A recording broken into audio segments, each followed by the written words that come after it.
ئیبراهیم حاجی محەممەد گاباری لە ساڵی 1949 لە ڕۆژئاوای کوردستان لەدایک بووە. خوێندنی ناوەندی لەوێ تەواو کردووە. گاباری یەکێک دەبێت لەو دەیان گەنجانی پارچەکانی دیکەی کوردستان کە پەیوەندی بە شۆڕشی ئەیلولەوە دەکەن. بۆ ئەو مەبەستە ساڵی 1969 دەچێتە باشووری کوردستان بەهۆی ئەوەی خێزانەکەی لەلایەن هەندێک لە سەرکردەکانی شۆڕشەوە ناسراو بوون، هەرزوو دەبێتە جێگای متمانە و هاوکاری دەکرێت لە زانکۆی موستەنسیریە لە بەغدا کۆلێژی زانستە سیاسیەکان بخوێنێت. لە دوای بەیاننامەی 11 ئازاری ساڵی 1970 مخابەراتی عێراقی پەیوەندی پێواکەن کە کاری سیخوڕیان بۆ بکات و ئامادەکاری دەکەن بۆ تیرۆرکردنی سەرۆک مستەفا بارزانی. بەڵام ئیبراهیم گاباری پلانی بەعسیەکان کەشف دەکات و سەرکردایەتی شۆڕش ئاگادارەکاتەوە. لە دوای نەکسەی ساڵی 1975 دەگەڕێتەوە بۆ ڕۆژئاوای کوردستان و سووریا و هاوکاری قیادەی موقەت دەکات، بەڵام لە ساڵی 1970 لەلایەن مخابەراتی سووریاوە دەستگیر دەکرێت و بۆ ماوەی 24 ساڵ بەبێ مەحکەمە لە زیندان دەهێڵرێتەوە. لە ساڵی 2003 جارێکی دیکە دەگەڕێتەوە باشووری کوردستان، ئێستا ئەندامی پارتی دیموکراتی کوردستانە و لە پەیوەندیەکانی دەرەوەی ئەو پارتە کار دەکات. لە پەنجەمۆری ئەمجارەدا شایەتی لەسەر ئەو ڕووداوانە دەدات کە خۆی تیایاندا بەشدار بووە. بەسەرهاتی 24 ساڵ ژیان لە زیندانەکانی سووریا دەگەڕێتەوە.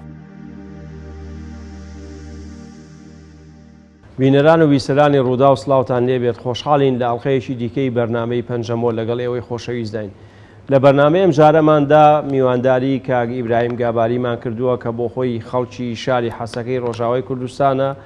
بەڵام ئێمە بەرنامەکەمان لە هەولێرەوە تۆمارەکەین. کاگ ئیبراهیم لە شۆڕشی ئەیلولدا بەشداری کردووە و لە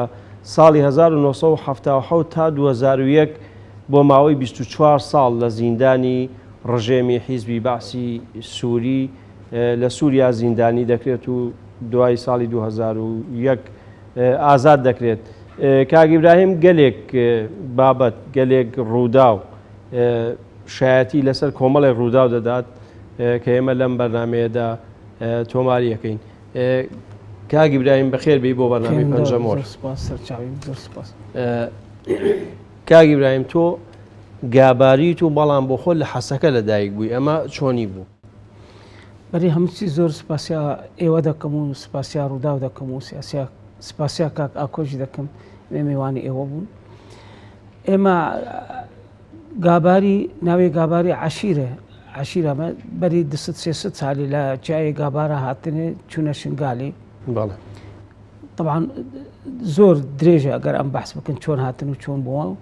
مشکلا گاباراژی مشکلاک زەحمەت بوو. ساڵە 1934 گابارە ئەمل شنگالی بوون، گوندێ مەجی ناوی گابارە بوو، گوندێکمە هەبوو زەومانی، گوندێکمە هەبوو وەردیە، هەموو گابارانە. چەند گوندێ مەمان گابارە و ئەیدی ترجی چوون سووریا. ڕۆژ ئاڤای ئانەکە ڕۆژ ئاڤای وڵات وەچەقی سووریا بوو، ڕۆژ ئاڤای کوردستانی بوو، منتەقە عامودێ و حەسەکێ گوندێ مەهانێ 45 گوندێ مەهانێ لێ منتەقێدێ. ئەم ساڵە 34 سی حیا 34 حیا ئانۆکە ئەمل وێرێنێ. تۆ بۆ خۆت لە حەسەکە لەدایک بوو؟ لە حەسەکە لە عامودێ لەدایک بوو. عامودێ تابعی حەسەکەیە، یعنی نفوسەمە عامودێ بەس ئەم الحەسەکە ئانەکە گوندێ مەژی گوندێ مە یەکەمین گوند پیرکام بوو، داپیرامە بوو، ناوێ کەژێ بوو، ناوێ ئێستاژی خربێ کەژێ. بەڵێ ئەوەی کە تۆ لە بیرت بێت ئەو کاتە پەیوەندی نێوان عەرەب بە تایبەتی ئەو کاتە عەرەب هەبوون لەو مەنتیقانەی کە ئێوە لەوێ بوون؟ ئێمە لەوێرێ لەدایک بووم لە منتەقای حەسەکەی لەوێ دەرێ گوندێمە هەبوون، گوندێ مەژی دۆروبەرێمە هەموو عەرەب بوون، عەرەبێ مەژی شەممەر بوون و جبور بوون، هەنێک عەگێدات هەبوون، ئەو عەشائری عەرەبە لەوێ تەقید پێکەوە دەژین ژیانە خۆش، یعنی چ مشکلێمە نەبوون لەگەڵ عەرەبە. حتا بەعسی هاتن حکم کردن، وەختێ بەعسیا حکم کرد طبعا جا ئێمە باسی ئەوەشەکەین کە حیزبی بەعسوانە هاتوونە سەر حکوم و باسی ئەوە ناکەین، بەڵام ئەگەر کەمێکیش بیان خراپنی ئەگەر باسی ئەو بکەین. ئەو کاتە مەکتەب و شت هەبوو لەو دەڤەرانەی ئێوە؟ مەکتەب هەبوون و ئەوانە هەبوون، بەس هەموو بە عەرەبی بوو، کوردی مەمنوع بوو، ئەسڵەن کوردێت ناوێ کوردیجی مەمنوع بوو، بەس ئێمە خۆبخە لە ناو گوند و ئەوانە ما بە کوردی قسە دەکرد بەڵام ممنوع بۆ کە حکوومەت کە قانون ممنوع بە کوردی حتا لە مەدرسەجی وەختێ مەدوچون مەدرسەجی ممنوع بوو بە کوردی قسە بکە غێری عەربی نەبوو. کەواتە تۆ لەکوێ چوویتە مەکتەب یەکەم لە محەسەکە چوومە لە محافظەی حەسەکە بوو لە حەسەکە خوێندنرا خۆم کرد و لە ساڵی 69 لە سووریا دەرچووم هاتم کوردستانی عێراقی هاتم بەس پێشەوە تۆ ئێوە گەر باسیەوە ئەگە کەمێک باسی ئەو کەمبەری عەرەبی و ئەوانەمان بۆ بکەی تۆ لەسەرەوە شایەتی چییە دەی یاخود عاشیرەتەکەی ئێوە چۆن کەوتنە بەر ئەو هەڵمەتی بە عەرەبکردنە؟ ئێمە عشیرە گابارە معروف بوون بە وطنيته خو بكردتي اخو يعني عشير بشكل عام زور. شاهدك جهه محمد طلب هلال مدير مخابرات السوري بو لعهد عبد الناصر وقت يكيتيك ما هو سوري ومصر يكمون لوي عهدي مدير مباحث بو وشغنابي مباحث مخابرات بو تقريرك نوي ساند وسر كرد وي كمبرا سوز يعني الحزام الاخضر ويدرس كر اصلي بي فكره جموي بو ويجي نفسان بسر عشائريه كرد شهنه وعشيرين وشاوان وفلان وفلان هم عشيره كرد بحث كربول تقرير خده ونفسان بو عشيره قاباره الاكثر عنصريه الاكثر كرديه يعني زورترين متعاصرة كردتي اخواني وطنية اخواني كرد قابارانه زور يعني بناوكي خطري داني بو زور ايماجي بو ما شرف بو او باش اي كس اگر تو بو خوش دغه او كاتا كبارتي ديمقراطي كردستاني سوريا دروزه به ايوا تفليبون ياخذ باوكتو او انا بيونديان لقل او انا شلون بارتيك سوريا ابو بارتيك سوريا ابو طبعا نور الدين زازا مثلا يكمي شخص بو العهد ما دبو امجي مرحله دي تربون وقت هبو كاك حميد درويش سكرتيري بارتي بو يعني دامك واضح بو البارتي دي جواني بارتي دامزران دني الويدري شخصاك معروف بو باشي انشقاقات شيبون قال لك انشقاقات شبون البارتي دي انشقاقات وانشقاقات قال لك شبون انا كده 12 16 حزب ماي بارتي هنا حمو اصلي او بارتي ديمقراطي تو خود اندامي هيش لو حزبانا نبي لا ابدا لقل خندفانا او لقل خندفانا لقل وانا علاقات ما هو بس كحزباتي من نكر الويري بله اسشتونها عمري تقريبا 19 سال بو اس هاتم باشا كواتبا باسي اوكي بله تو بوشي هاتي بو باشوري كردستان بري حمدشتي كردستان شورشا كردستاني بوبو وك خونكش كردي ما سوري كردي همو لا كردي سوري همو كردي دنيا و اما عاشقي بيش مرقتي بوبون بي لا اما بيش مرقتش مقدس بو. يعني شورشي ايلول دنگدانوي هبو لا زور اما شورج مشكله ما هبو نقاشي ما اخفتنا ما خندنا ما هم سر شورشا ايلول بو وسر جنابي ملا مصطفى بو ملا مصطفى لا اما غاندي بو ماوسي تونغ بو يعني راستي يعني وقت مرو بيقول يعني وقت بيخمركي كردا بو ملا مصطفى اللايما اما متشوق بو وقت بسلمانك متشوق حجه ومتشوق بين شورشا كردي مشاركه بكن ببن بيش مرقه مشاركه بكردا سر اوابو لا اما اوابو باشا بس بديوكي ترى اما باسي ميجو كينو تو شايتي لسر روداوكان دي باسي واكريك مخابراتي السوري دەستی لەوایە هەبووە کە ئیبراهیم گاباری بنێرێ بۆ باشووری کوردستان ئەوە تا چەند ڕاستی ئاخفتنە ئەمە هەموو تحلیلاتن بەڕاستی مخابراتی سووری نەزانی بۆ ئەسێ بێن نەعلمی وێ هەبوو و نە ئاگاداری هەبوو عمرێ مژی نەئەو عمر بوو يعني ئەس نەقیادی بووم الكوردە البارتێکێ دێ تشتێکی دە حیا اتصالی مێ بکەن عادەتەن ئەو اتصال مخابرات اتصالی بێکیت کن ئەگەر يعني مستواك سياسي هبي وشغل علاقتي من نبون از بابي من زور اتشجع عندهم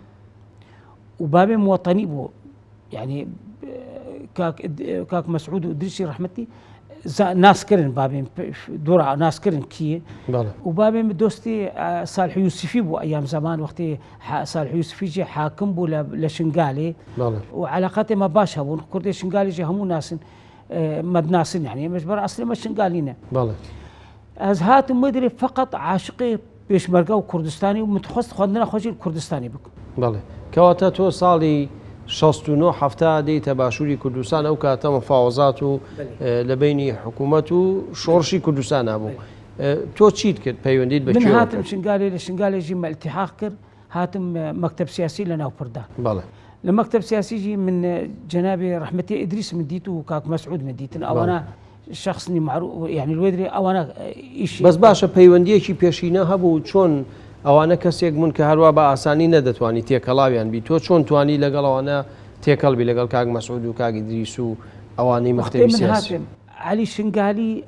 صالح حفتي وقتي بيان آذاري هاتبو شنقالي بله كردي شنقالي حمو قياداتي شنقالي وآغي شنقالي ومحمود عبد الرحمن بابي رحمتي سامي وانا حمو بعلي قلت اما كوري حجي محمد معروف بوطنيته خو اهلي شنقالي وقنا لقال خو وي ازهاني انيم نو بردان قلاله وشغل عاصمه قلاله هاتم مدري وبادريس ومسعود قلت نجي علي شنقالي قلت اما او هاي وصالح يوسف جي تزكيه من قلت بابي ودناسن وانا انسان وطنيه لوي ما فتراكي برحمتي ادريس قلت محسكم خذنا خطواكم كغزك بو مني بيسان بو لقي سليماني جمعة سليماني هبو فاخر مرقى سوري رحمتي لويبو فاخر سور وقتي كغز بو مني بيسان فاخر سور مرقى سوري جي بالصدفة لوي لا ادريس بو لحجو مرة قلتي امايا اوي كغزي من دايدا امايا ادريس با فاخر قلت سبيني ورا الايمن شو ما سبيد شو ما سليماني لسليماني جي كفاخر مرقى سوري رحمتي زور علي كريم كرو ورئيس جامعة اتصال برئيس جامعة كرو قلت برو بو تقبل بك شو ما من قبول كرن بلان شلون قبول كرن قلت بكالوريا من ادبي بو من قبول كرن لهندسي مدني هندسي مدني جي همو بانجليزي قلت والله ناتو انا بنجحهم يعني ممكن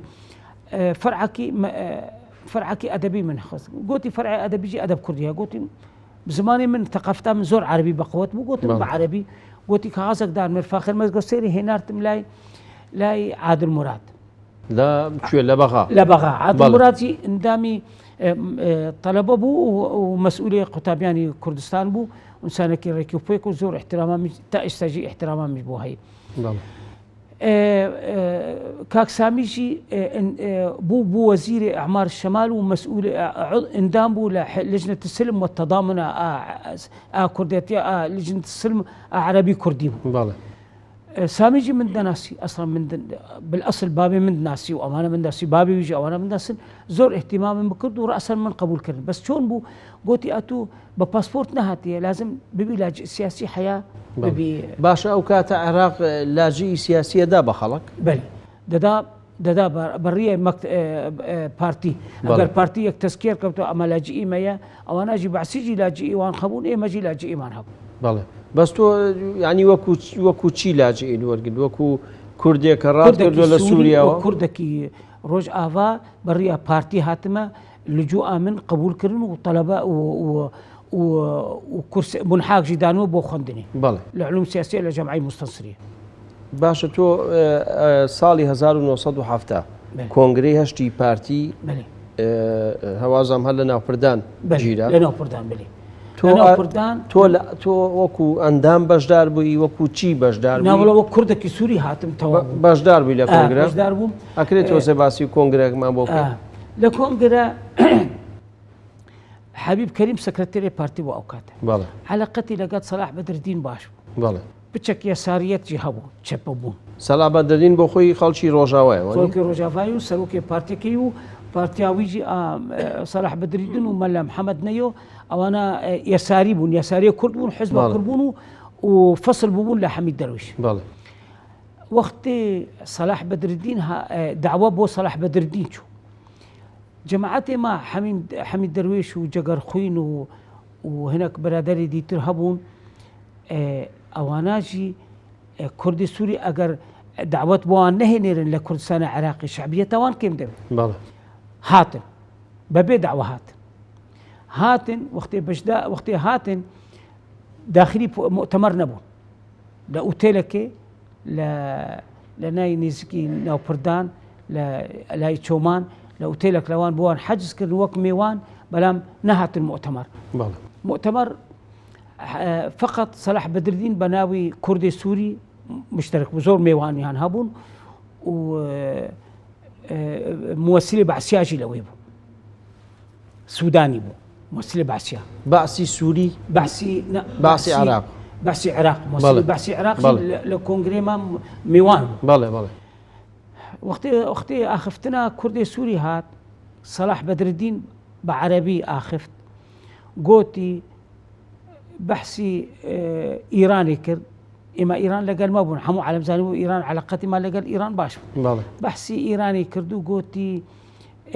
إيران جي دركي منطقية شرطي منطقية بتندي بحثي ملا مصطفى جي رحمتي نزاني بو أمكية بالضبط قوتي زورتشكي خرابو بو إيران وبو علاقتي ما بإيران يرى وبحثي يعني وصفي بعثي ذكر يعني ببحث بباشي دتيتنو إيران جي بخرابي دتيت ملا مصطفى جي قوتي أو كريهاني كي أو يدزري هر آوا يعني هر آوها بالضبط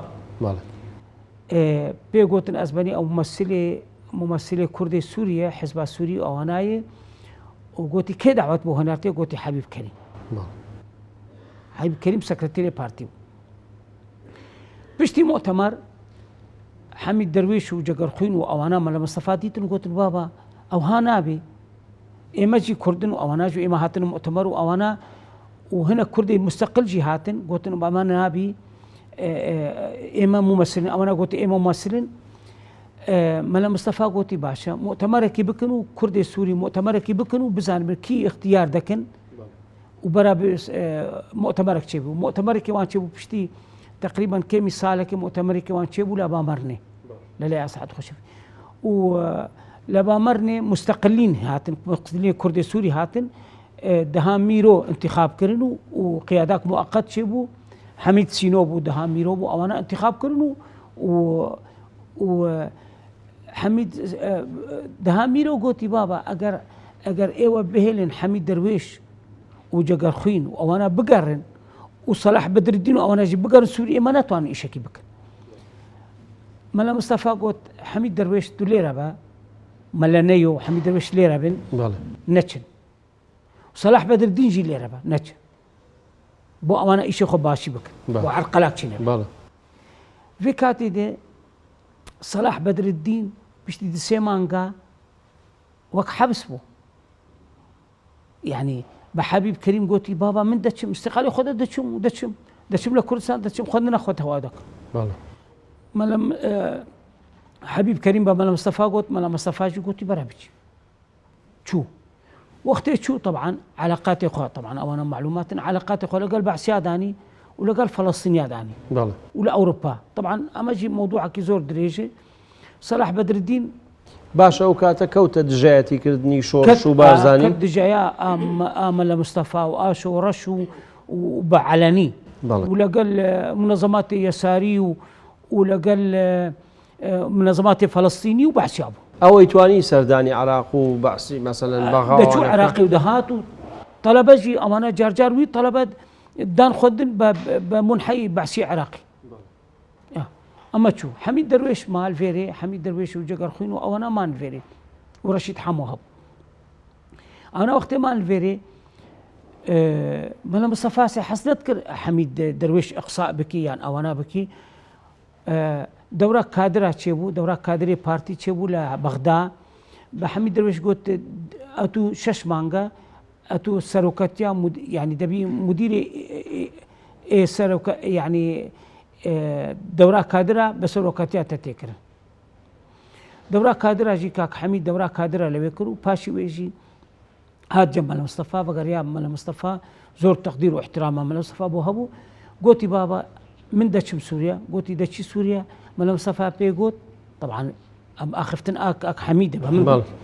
قوتي ملا مصطفى قوت دقري قوت موعد شرف لي دقر وقت حميد درويش شو نقريا حميد درويش بمن قوت يعني نقر ابو شورش نقر ابو شورش حميد درويش قوت من خيانته مال مصطفى كر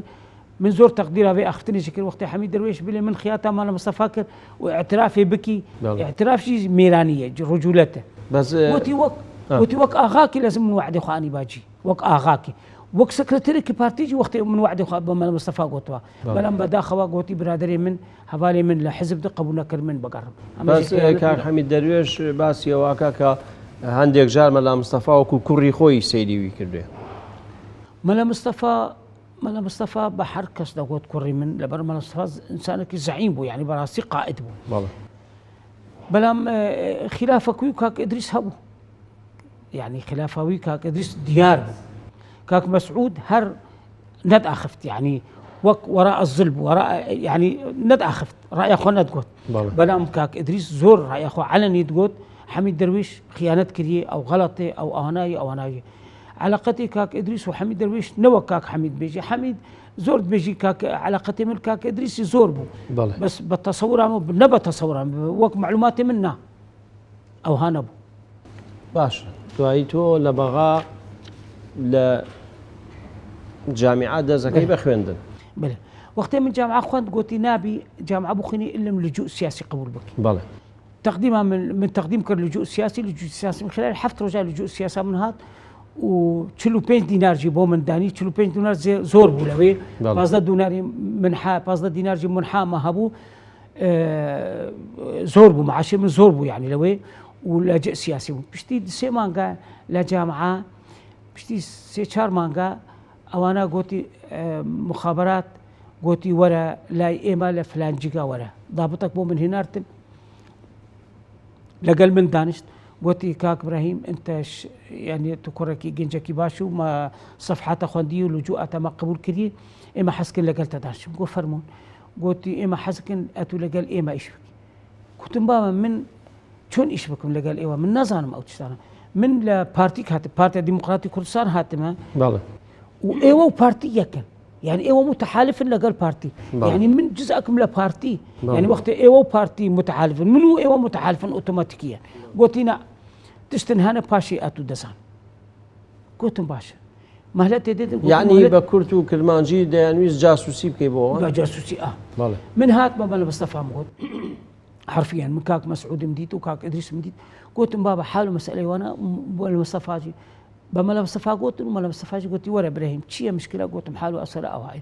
قلت إبراهيم ملا مصطفى حرفيا بمن قلت إبراهيم أتو سرت درستا أتواني أخفتن لكن قلت يكري من أجر سرت نبي ناظم جزار ومخابرات تتكشن فورا تتكشن يعني لازم تزور أقداري خبي أتواني بيت أقداري خبي أتواني إيش بكا إما مجال دمت إيش بكا بس أجر ناتواني بي يعني خو بس قطع خو نبي أتو ديكشن قلت مشقتم هي قلت برو كم تشم إمكانياتي هبي إما دنتا وإيش بكا وأقداري خوبه أو أنا وقتي أو ها قلتنا معناوي تشتكي إلى مجوي وأنا تو بو خود ناظم جزار بيني ولا نزيك ولا قال دانيشتوي بلي وقت من لقال ناظم جزار يكهبوا باس الحمد الأعرج يبو مسؤول القيود السرية بو اتصاله من مباشر لقال ويبو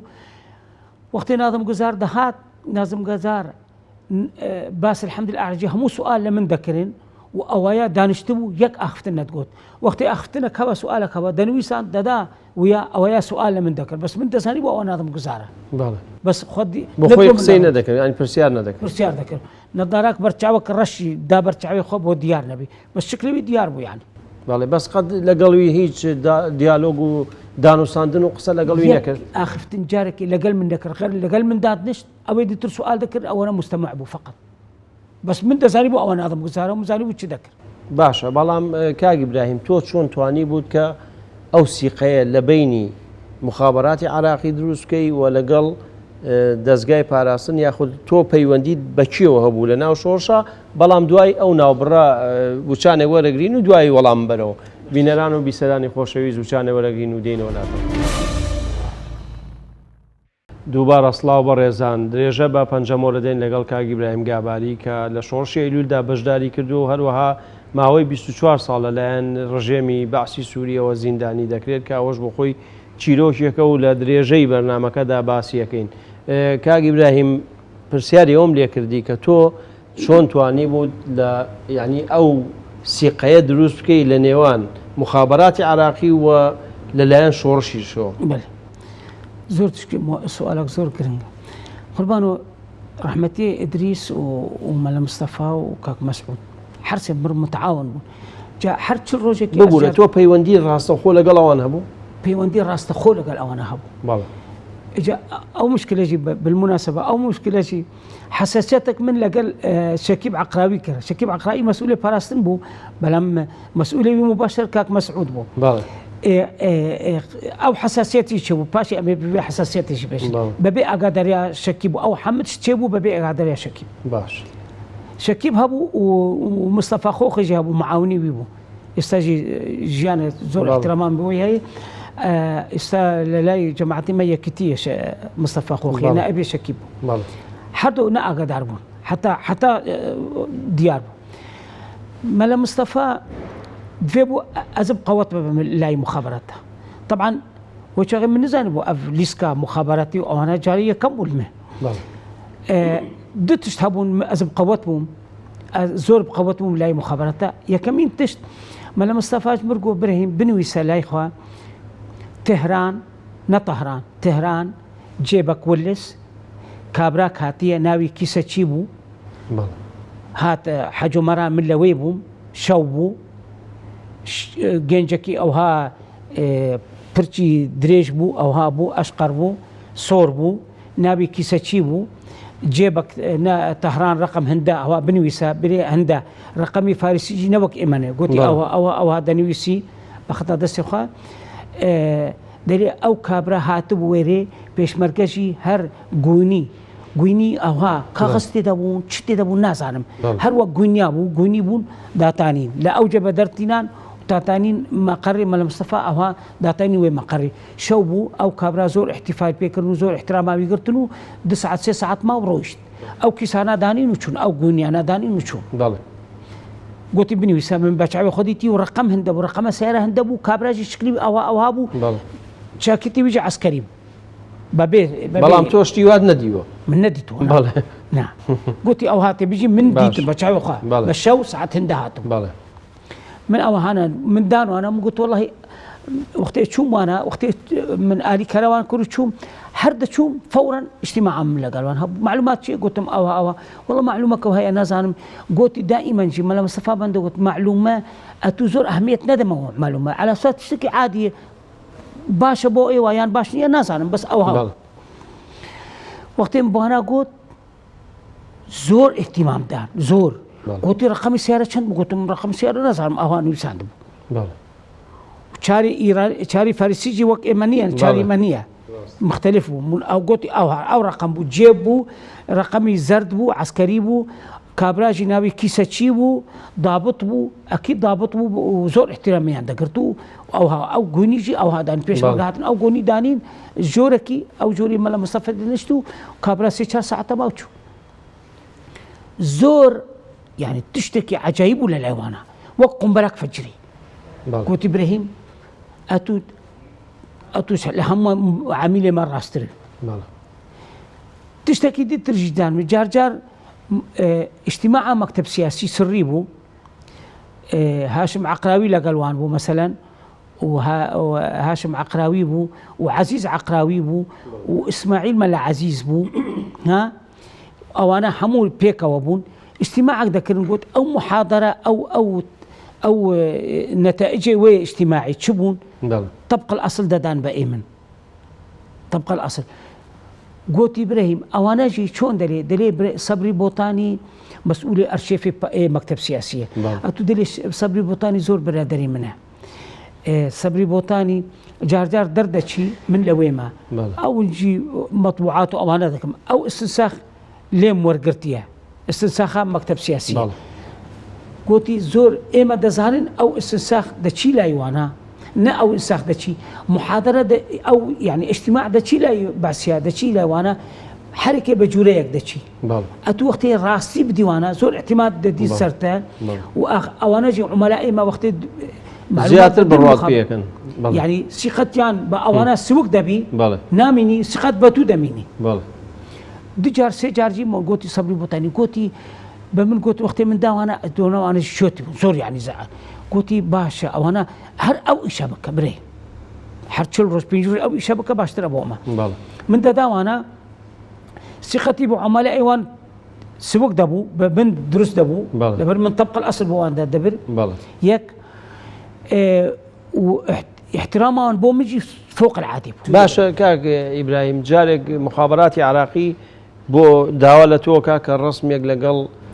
سروق مصطفى بارزاني بقري او شلون انا بمن قوت ابراهيم اتو مباشره لقال من المصطفى شي قلت معلومات من هي اتو لويد خودك ولما المصطفى استقبالته ذكي ونزح متى وقت ما مصطفى ببني وادريس ومسعود ببني قلت ابدا طبيعي جدا. قلت باشا اتواني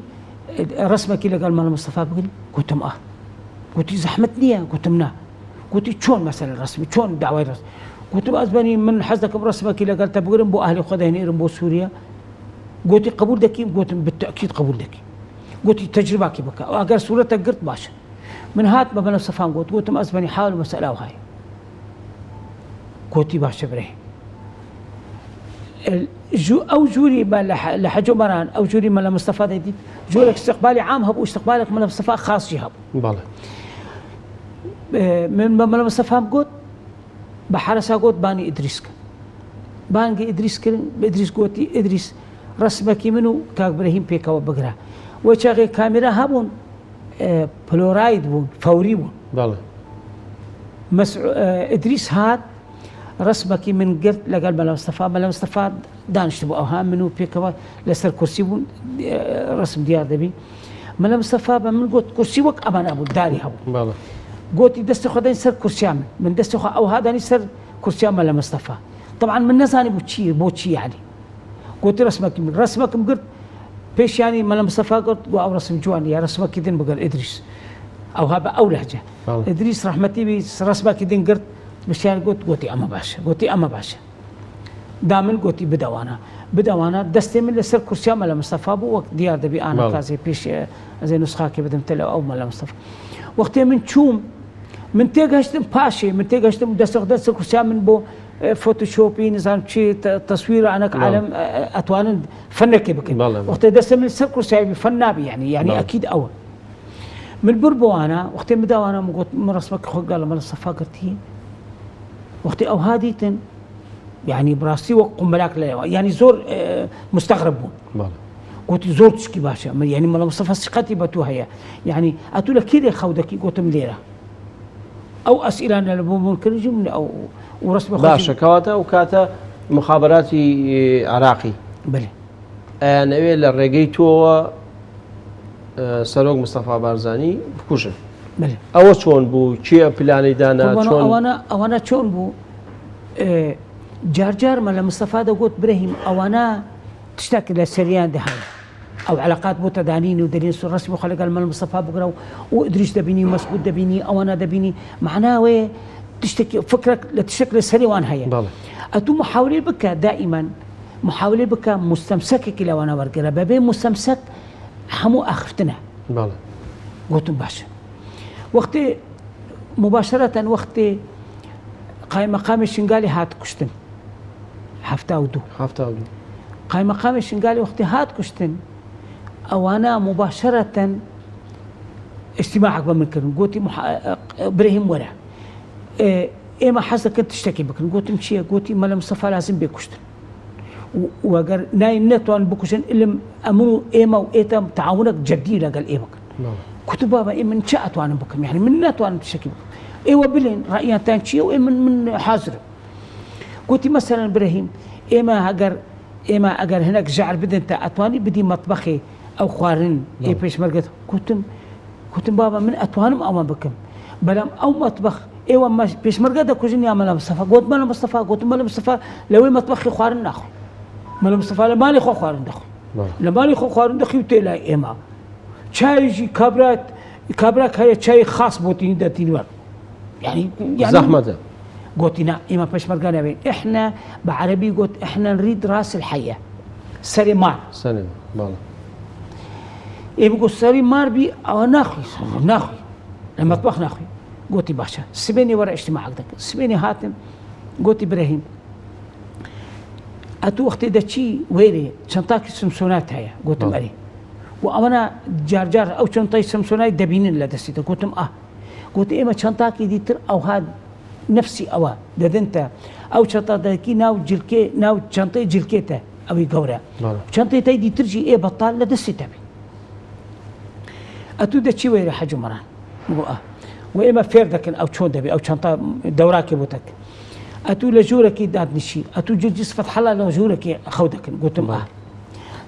لحاجة مران قلت ما لمصطفى شوتي بروج ناعي قلت قلت وقتي ما لمصطفى هات أتو أو شنطة لنفسي جوري خوا عيار دكي تقسيم دكي باتري هيا فلان هيا دوراكي بوتك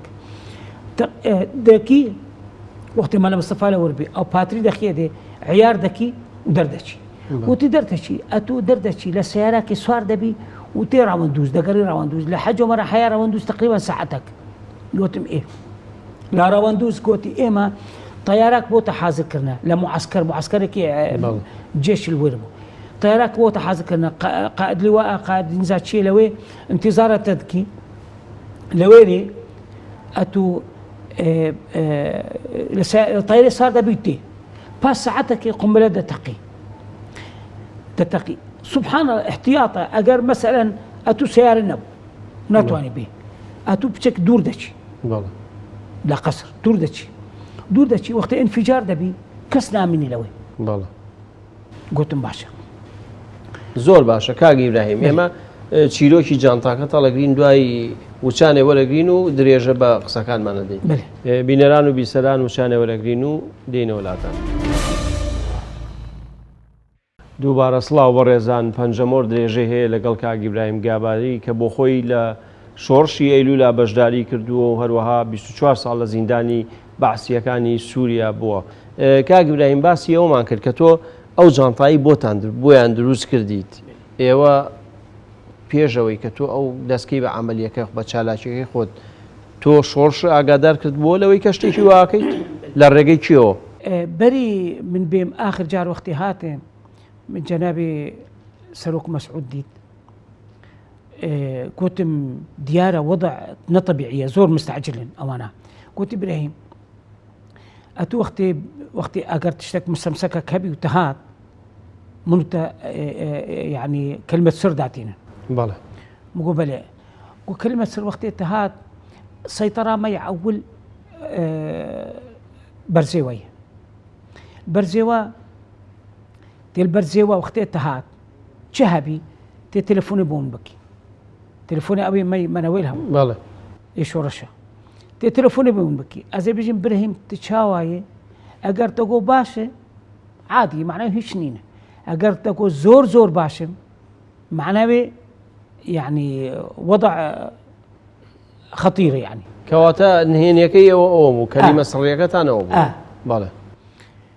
رابو جا وقتی ما خلاص کرد دوراك من سر شنطة شكر باتريك أو ها مربع بود شون تبكي شون دكي أو أنا ليرة أو هذا كي بدردشي باشا أمي ليرة دا أجر بكرتي باسي وش كين كاغ مسعود بارزاني لكتابك خويا باسي واكا كعليك جمان هي كمخابراتي ألماني بتايبتي ألمانيا روجاوا كبيونديا لقلب باسي كان هبوا روشالات ببوله أوانيش دستيان لويا هبوا بياخد هاوكاري باسي كان ينكر به تو هيج هنا كبيني خلشي بياني معلومات منين لسره كاك مسعود معلوماتي يعني كاك مسعود معلوماتي هي يعني جاوي مسعود دوك إيمو بس إيمه بس مخابراتي عراقي بون طبعا تحقيق جهات كريم غيري ولا نكوش برأس نزانم زور باشا وقتي أوانا قربان وقتي من شنطة بو من دوراك شكرنو أوانا شون قفل دبي شون أو هذا بي هاتم وقتي هاتم سيارة مهاتن لبغداد هاتن للريا موصلر وهاتن هوليري ريا موصلر هاتن هوليري لهوليري جي رأسا إما سيارات دي ترجي هات هوليري لراوندوز نمزادي بولكي سيارات فولكسواجن هات إما سيارات مرسيدس بو بيجوبو وسيارات فولكسواجن جي هات قوتن أتو شنطة خوا لقد سيارة فولكسواجن سوار فولكسواجن كابراك جنج بو مدني بو كرد بو هي كرد بو شوفيركي نا هر مخابرات امني عراقي بو من زور سر عصابي خد جيام وان ساعتي من بد حياة بقيم حجو مران بالا نمزاني بو كينغا تشتكي كشف فكر من بقرين بالا هاتن جهان برزيوا نقيبة كابونا صابر صابر من صابر دناسي بچاو بالا بوجي زور من ديتيا دشمتيم زور تيم دشمتيم صابر وقت هاتن لازم سيارة حمو أو سيارة حمو تفتيش بكن تفتيشك دقيق بالا نيف ساعات تفتيش خطوا نبي بصابر قلت صابر قلت ياها قلت بابا تليفوني هيا قلت لا والله تليفون مان قطع بو تليفوني قوي بالا يا اگر من تفتيش بكن او شنطه بيش مرقه او انا وتخلكي كوري وتشوني احتمالا من بكوجن ببي ضجه حموم يعني مفعولي او مؤامره مدجي بالا قلت صابر ولا ايشك بتوها قلت بابا وفتك سري تي كردستاني سري جدا باش ساعات كليرة من بيشوان هاتم قلت مسعود بمن قلت يا بري ساعات كي تليفوني بو من دكي وتاخير نابي اقرت من تاخير بك اتو مسؤول تاريخيا لازم بري وفد بك ايرا بس ساعتك من بتشم لاي مسعود لا حاجه مران بالا وحزك تليفوني بك قلت تليفوني قلت بكي في خوته انت مسؤول قلت برو قلت برو بيت تفتيش برو بجان تاكو كان لقيت شنطه ولا وانا بالا من هاتم قلاله لقلاله بري بشم قلاله بري بشم حاجه مران لقلاله راوستيام وقت راوستيام سنترالك ما نهبوا لقلاله دكانك بو سنترال بو جنجك لوي بو هاتم قلت مرحبا شنطيكم من دانين قلت مرحبا قلت يسرجعوا قلت من حزكم لقال مسعود باخذ بتليفون قلت تشي قلت من لقال مسعود قلت برو قلت بابا ايشم هيا ايشم ضروري قلت نابي برو يعني نابي نتوانم يعني تليفون نبون وقت يسوى هنا جرك دي ترهاتم قلت بابا لقال فرنسو قاي مقام بولوي وضابط امني ما بو ضابط فرنسنا ما بوش لوي قلت بابا اگر مسعود قبولنكي لقال فرنسو قلت لقال فرنسو يعني معقوله ناوي شيء قلت ابراهيم قاباري من ممثل طلبي كردي سوري ما العراقي بيبلي ابراهيم قاباري تليفون بوكرت مش لوي راوستابو قلت بابا كاك برادرك هاتي قلت لقال مسعود اخذ قلت منعه يمكن ديا قلت لقال فرنسو اخذ قلت بدم كاك فرنسو قلت مرحبا قلت سرجعوا تكي قلت من ابراهيم قاباري ممثل طلبي كردي سوري ما اتو زور جار من لقال مسعود جديتي على مكتبي سرو قلت من تدناسي ابراهيم قاباري قلت من تدناس او كردي سوري قلت قلت باشا تشد قلت منو مسعود مشكلك ما يعني مشكلك ما هي لازم سريه لازم لقال مسعود باخذ يقول لي وين بدقاك بيقول مسعود بدمن او سنترالي اساسيه مسعود دايده مسعود بمسعود قلت ابراهيم قاباري قلت بدمن فورا بكبرا قلت بديدي قلت ورا باش كاك مسعود قلت ابراهيم تي مقبري تشوني قلت زور زور زور باش قلت تواب تلكيري قلت لا قلالامه قلت شلون قهشت قلاله قلت بس بني باشا قلت باشا بدو تاني قلت باشا لو يبقى استاتي مدري مسعود فورا لقيت سيارة عبد المهيمن بارزاني هابو والله هينارت بس سيارة عبد المهيمن قلت شي ابراهيم قلت محل مسألة عليه تليفون مو مسعود قلت او شنطة وانا بدن جيكي دور دينن لانه بازار وانا دانين احتمال بفجر فورا وابراهيم بيني نور ولا فورا من لقى عبد المهيمن صار وحرسوا اوانا وهاتن حجوا مرة من مستفاجئ مسعود مدير قلت بحاله مسألة وهاي شنطة او هاي فلان او هاي فلان او هاي فلان قلت ابراهيم تباشكر من ملا مستفاجئ مدير ملا مستفاجئ قلت ابراهيم من ملا مستفاجئ از ما تشكر مجي دسي ما تشكروا قبول نذكر دسي ما تشكر قلت ابراهيم تتشكي باشكريه شنطة لوية قلت شنطة لوية ومستمسكات وانا قلت شلون قلت بحاله مسألة وهاي حمود شرح مكت قلت باشا وش هو من حاجة مران بو او انا برقي شاندن قلت صحافيك هاتيه شورشي بس لا سلكي وام جماعه صحافيك هاتيه بعسي هنا ارتنا وبوكشتنا من مصطفى وما جيراو حمو اجهزه كردستاني استنفاق بو سبيني صدام حسين واحمد حسن بكر برقي هنا ارتن قوتي او اخفتن مش ابدا نينه اما اقدر نينن وأجر صحفي كاتب بناوي بحثية مطلقا غلطة ودروة وإما مستعد تحقيق بكن قوتي ما باشا أجر تحقيق بكن لجناك تحقيق بكن وبهنير حج عمران وحساب خلال درجة باشا جانتاكا چی ليها تاقية جانتاكا فحص كرين بله سبيني زو بله جانتا فحص كرين ما أني حج عمران فحص كرين إيه فحصي براي كابو ناوي براي عزيز عقراوي بو هندسة بو ويكي دتر ناوي مسيحي بو والله ناوي لبيرم شوية أوانا حردوان فحص كر شون فحص كرين لحج عمران لبني حج عمران شادري كاك إدريس ومسعود لوين مقري وان شادر بون ددا بچك درمان لوي درهينان تي أنتي بو نظام شو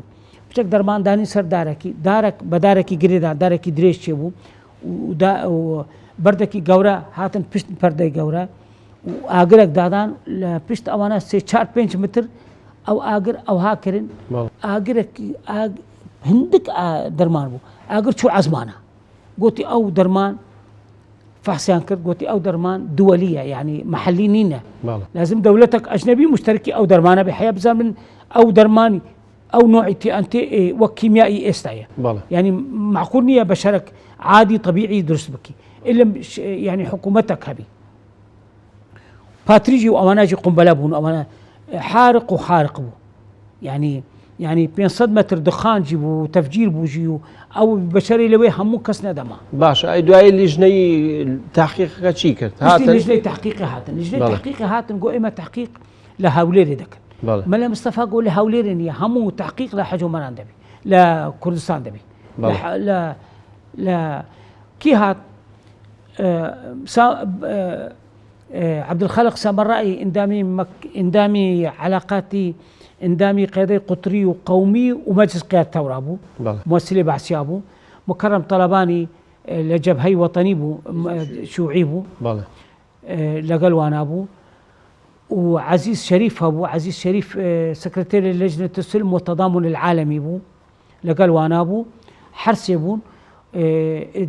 كاك رحمتي إدريس بو جنابي مسعود بو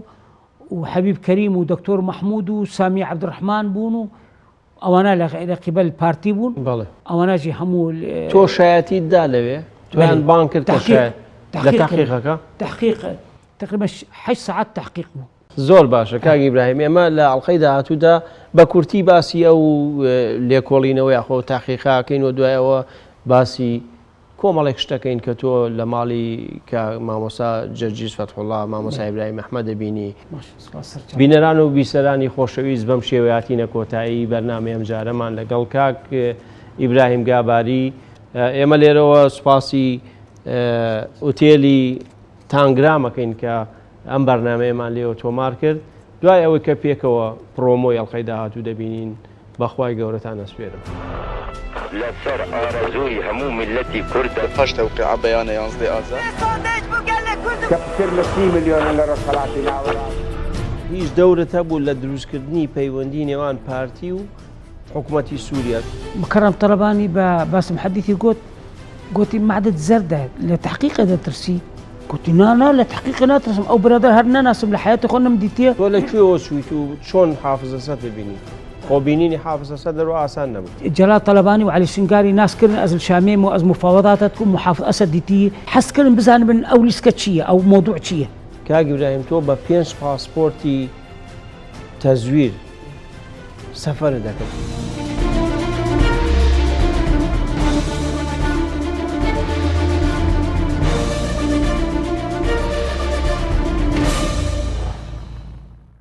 بینەران و بیسەرانی ڕوودا و سڵاوتان لێ بێت خۆشحاڵین لە بەرنمەیەکی دیکەی پەنجەمۆر لەگەڵ ئێوەی خۆشەویست داین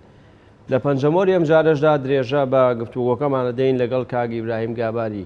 کاک ئیبراهیم بۆ خۆی خەڵکی ڕۆژاوای کوردستانە لە شۆڕشی لولا بەشداری کردووە و لەلایەن ڕژێمی بەعسی سووریەوە زیندانی کراوە شایەتی لەسەر گەلێک لەو ڕووداوانە ئادات کە لە ساڵانی هەفتا و زینداندا بۆ خۆی شاید بووە لەسەریان کاک ئیبراهیم بەخێر بێتەوە بۆ بەرنامەکەمان ئێمە لە ئاڵقەی پێشوودا باسی ئەومان کرد کە تۆ ئەو ویستت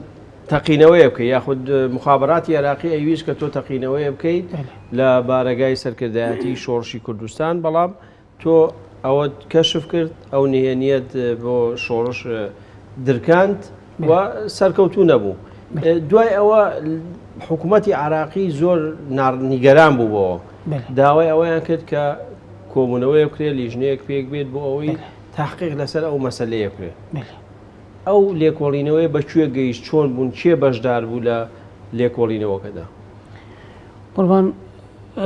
حکوومەتی عراقی گوتی هیچ علاقاتمان بە ئەم کەس برادەر نییە بە ئەم کەسە نییە و هەمە ئەم مۆضوع هەموو درۆوە و کەس نەهاتی و مە کەس نەهێنارتی. مەکتەبە سەرۆکژی مەکتەبە سەرۆک مەلا مستەفا ڕەحمەتی گوتی بابا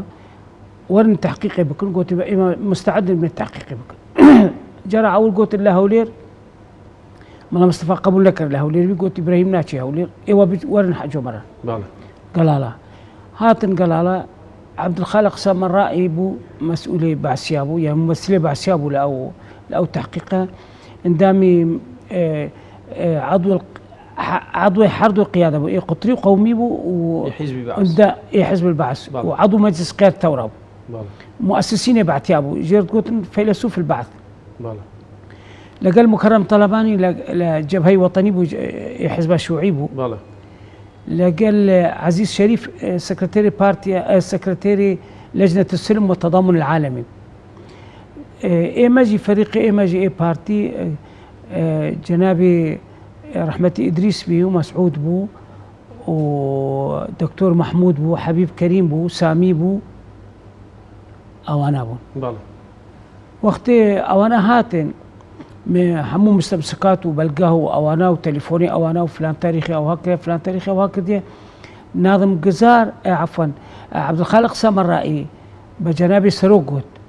قلت غريب يعني من تصور نذكر أو من تصور نذكر أو سعد الغيدان يعني جزار أو هاك كربن يعني يان أوانا كرين يان إبراهيم كرم مقولنا من مقول أجر من خدمة ولاتي خم قريبي براستي من كرم بس أوانا خيانة ولاتي خكرن أوانا ساميجي أو ها بقولتين يعني تاونك يعني شرمة باش تحقيق تقريبا حي ساعتها تحقيق جيبون حمو بلقابون حمو مستمسكاتون تليفوناتي وانا أرقامي وانا بو ملاحظة كابرا كبو ناوي باسم الحديثي بو باسم الحديثي ضابط مباشر بمر القلمة علاقاتي مباشرة بو وقت من معلومات داني مقول باسم حديثي أو هابو قلت نخوش بو أو باسم حديثي نخوش بو جارك بمن قلت أجر هنجوينك كردستاني بو من بيني دلين بو قرحة باشا معدي قرحة هبو نخوشي من باب المصطفى قلت هنجوين دانمو من بوبر وقت من بوبري بيشتي من التحقيق خلاص كرو شون ويري باسم حديثي ديتنو باسم الأعرج ديتنو وناظم جزار ديتنو أو أنا أنكار كرن مكرم طلباني باسم حديثي قلت معدد زردة لتحقيق هذا ترسي قلت لا لتحقيق لا ترسم أو برادر هرنا ناسم لحياتي خونا مديتيا ولتحقيق ناسم بس من خوشم قلت لنا خوشي شتها قلت لنا خوشي قرحم هيا آخر مكرم طلباني قلت درستها كاك إبراهيم قلت لنا خوشي قرحة وهنجوين جيبوتها هنا أبو چی بوو نەتیجەکەی چی بوو دوایی وەلەو کاتەیە شۆڕش و حکوومەتی عراقی پەیماننامەی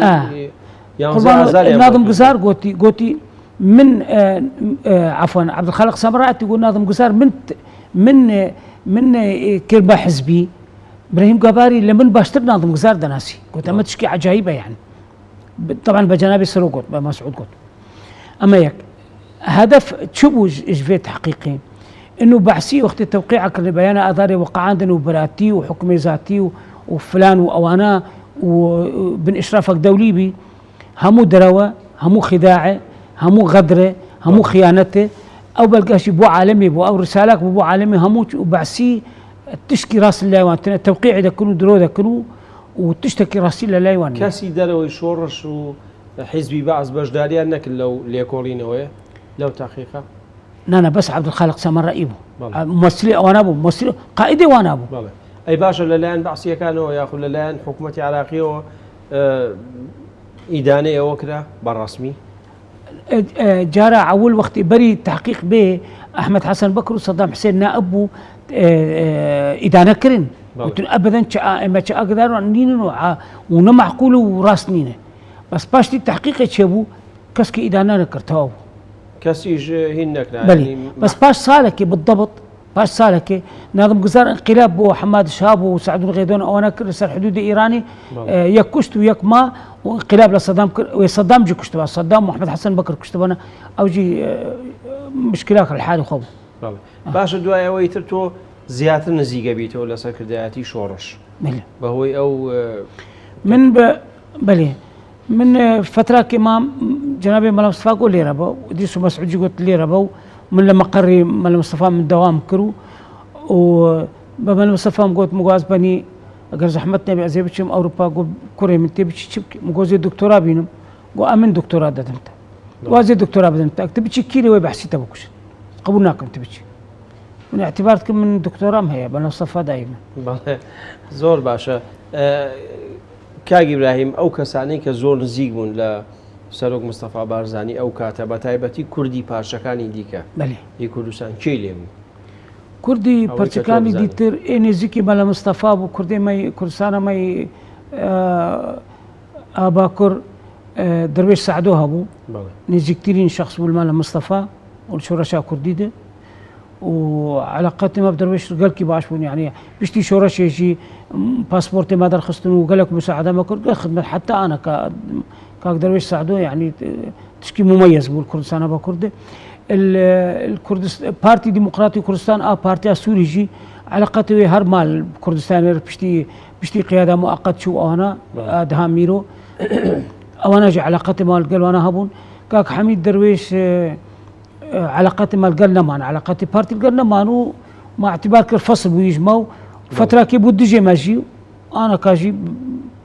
دوستي ماي برادري ماي ام كردن هر كردن باشا اگر تو لسر هندي كسايتي هن كتو لنزيكا بينيونه شايتي چيان لسر دي بو نمونه حبيب محمد كريم ما مسا حبيب محمد كريم بري حبيب محمد كريم حسكم بيجم اول شيء بلا مصطفى تشيبو برايه منه الجور مستمسكات مدي تسر مال مصطفى مال مصطفى نأز ونغيري من كسر كاري وصفي مال مصطفى بدي يعني براستي بو تاريخي بيجم استملقي تزلفي بكسر جناك مال مصطفى براستي بابي ملتي كرد يا كمين شخص تاريخ اخو نبيس عندي بخوينا اخو حياة نحيا مرني حياة تاريخها بالدنيا يدي مال مصطفى بابي ملتي كرد أزيد تشكي تاني صار مال مصطفى بيجم حسكم إيه تماشفان حكم بكس مال مصطفى تشو وأمجي تشين أنا سيوي كابو ناوي شيخي بو كسجي سيوي يعني كسجي بباوك بابي الشهيد بو مال مصطفى التزامي هبو لحاجو مران جارك مال مصطفى دوامي ساعات نهبو شو حتى تالي شو تعدوسي شو جارك امنوس رحمتي صابر ودريس ومسعود انا بيك وقت مال مصطفى تواو ذكر ايماجي حركه دشون مالخ ام جارك هاتن الحاج مران اوام وقت مصطفى هيو باشوي درنجي سر درنجي او شيخي خوتو مال مصطفى افكيه شيخي رابو سرخه عمري تقريبا 10 سال حفتي 10 قلت امنم قلت شيخي تشتكي ليره قلت ازبني تمر قلت اسباب التمه قاري نهاد وسهاد ودلشاد وانا حركه بايسكلك انينه وتوكسكي بو مناني مال مصطفى راوستيا حيستري بها تنخاري قلت شي مشكله بايسكلا خليل دسكو هبو اللايمه وزكي عقراوي هبو اينا مالي بو قلت حاله مساله وهي بايسكل بو من دار انينه قلت استاذتشن حج الرزايه اما لا حج عمران قلت استاذتشن مختصر دليل قلت استاذتشن بايسكلك كيبو شيخيتين چون بايسكلك اني بو ساعات ده يازدس بياني بايسكل بو شيخي انين بايسكل انين مال مصطفى دست خداني سرسري شيخي قو شيخي تلمن رازي قو اري اسباني الترازي ابايا مال مصطفى بيشتي مال مصطفى كستنا شبيه مال مصطفى بدا خوا يعني برايي من احتمال غلط من الصح بس برايي من كستنا شبيه مال مصطفى اما يك اما بالنسبه حبيب كريم هبو دكتور محمود هبو حبيب كريم انسانكي سياسي بو بعاقل بو بس اخطائي شخصي هبون اخطائي الشخصي ناي سياسي هبو بشتي شورش تيكشو امشون ايراني حبيب كريم شورشير نما أبنا وفابو دكتور محمود از بيجم كرت كرمانجي خيانته برزاني كر برزاني واعتبرت كر الرجل الأول أو إنساني أول نزكي ملا مصطفى دكتور محمود ودكتور محمود وفي درنكت يعني الابن العاقبه بو ملا مصطفى سامي انشقاق كروفا قريا شكيب عقراوي هناك أسرار دان ونفيسان والكتابة خو نفيسان أوجي يعني براسي قلمكي تشكي خراب بو شكيب كسك ملا مصطفى نما إلم أوي براستي خوينوان أبرزاني يتيبو خوينوان أبرزاني بو وطبعا قال لك عالم شخص هبون رأيه قهرتن باشي دي سابا قريان تو بو خود شيشته لقل شكيب عقراوي شكيب عقراوي مشكلة كوي هبو قربانو ببورنجي وقتي شكيب عقراوي أو مؤامرة أو علاقة مسعود ومالا برزاني ومالا مصطفى وإدريس شكيب عقراوي أقدار نبو ومسعود جيب من قوتبو بكسنا لي يعني نبى شكيب بحث شكيب نكر يعني بس بكسنا لي يعني بشكيب جنا لي وقت ديار بو وكشف ومؤامرات مستواك دولي بو عالمي بشكيب دقوت شكيب شو دوري نبو قلت شلون أنتم مسؤول باراستين نزاني أو مشكلة هي يعني معناه جن ثقتي نجي ثقتي أو إلى آخره يعني نبي جن بس يعني ولو هات فسران إجبار شكيب دسي مؤامرة بشتي أسشوم وأزنيزكي عائلة بوسكي مالا مصطفى بو شكيب دسي مؤامرة المتشكر مؤامرة بوي بتكوجن لا مؤامرة بكوجن لا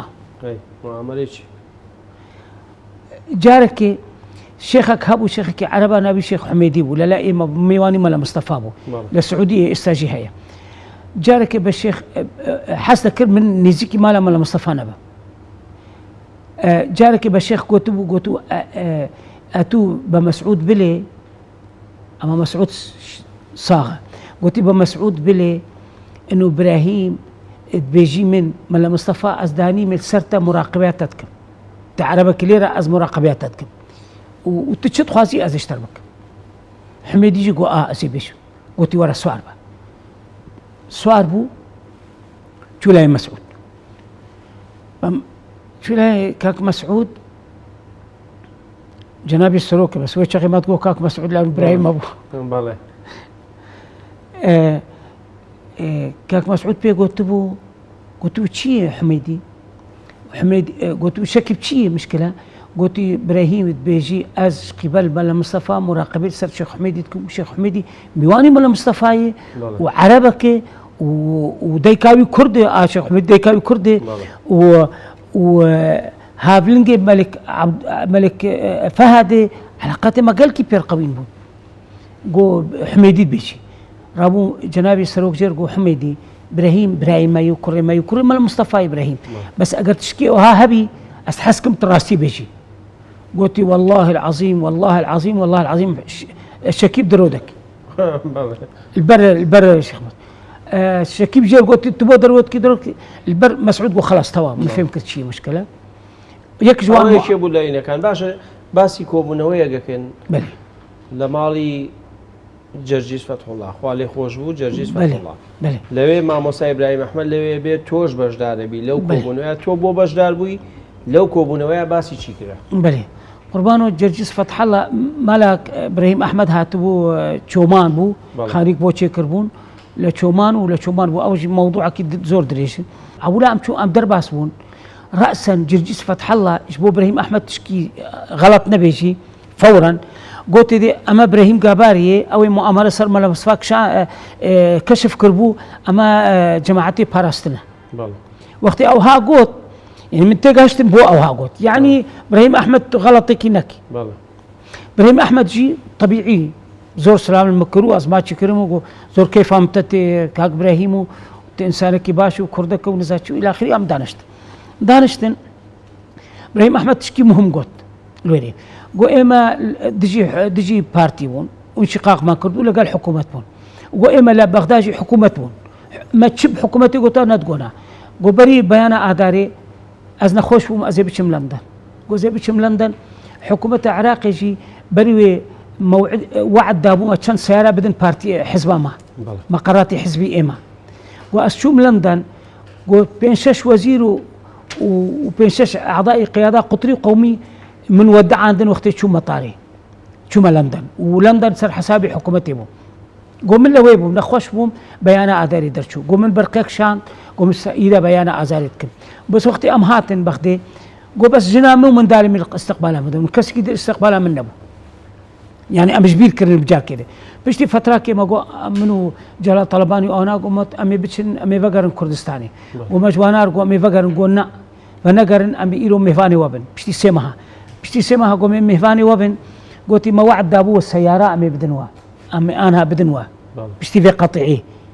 يعني بشتي سمها رأي أخو قهرتن قو جارك يجي ما اتصال بواناكر قو ما قو فلان تشتأوها قو سعدون غيدان جمار قوت كس تنا بحثي كرداتية بكي غير ملا مصطفى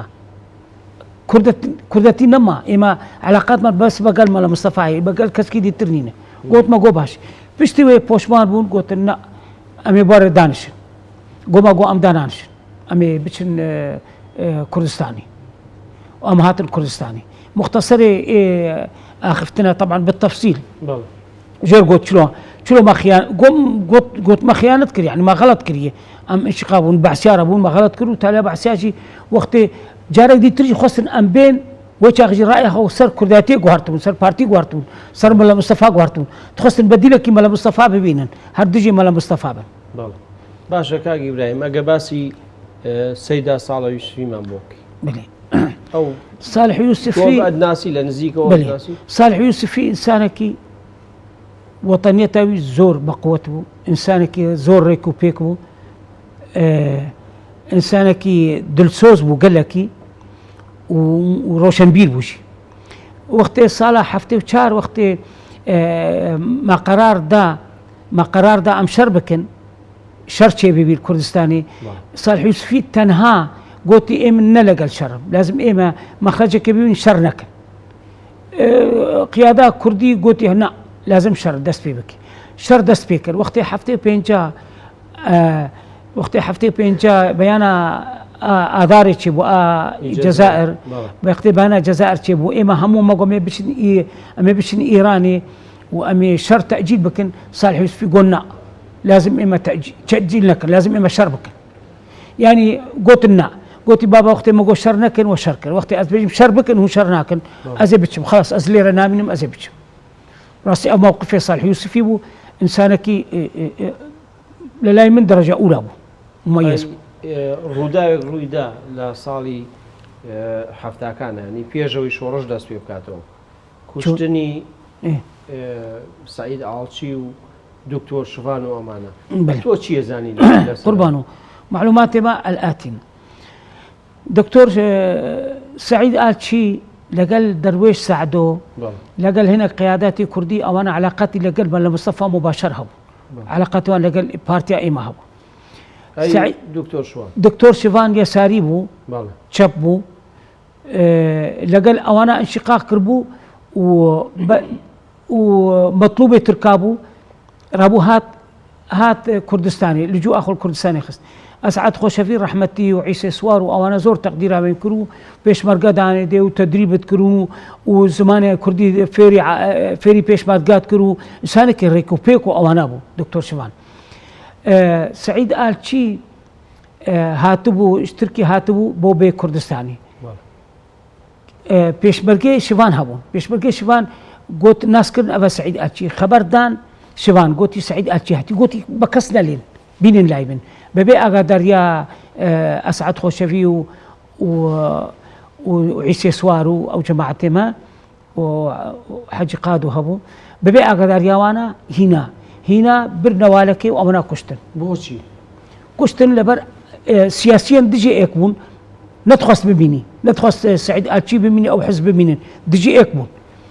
باشي فتراكي أمنا هاتن بابا سعيد آلشي هاتي سعيد آلشي نهاتي تحقيق هات كرن كي تاريخي كي روجيل كي دري بيش مرقا آني تحقيق كرن إثبات بو إنه إثبات وشاهدها بون إنه دكتور شوفان واعتراف جكر محكمة جيبو كرنو اعتراف كر إنه ويسعيد آلشي كشتي كواتا بوشي هەندێک لایەن و هەندێک کەس پارتی و مەلا مستەفا بۆ تاوانبارەکەن کە ئەوان کوشتویان. مطلقا سعيد آلچی برادری مەلا مستەفا بوو، تأييدي شورشي مەلا مستەفا دەکرد، تأييدی شورشی کوردستانی دەکی. يعني نەمەعقولێ دوورە ئەگەر کوشتبانە قوربانێ ئەگەر يعني منطقيا ئەگەر هاتوا کوشتن ما كردستان ما نتاني كردستاني ما يكشتبه والدرجة هات ما كشتن مطلقا أفتش تاريخيا أفنا إيه كشتي بالحرف الواحد بوثيقة شفانو شفانو هنا كدي تربو وثيقة هبو ومحكمة جهبو أو كسانا ماون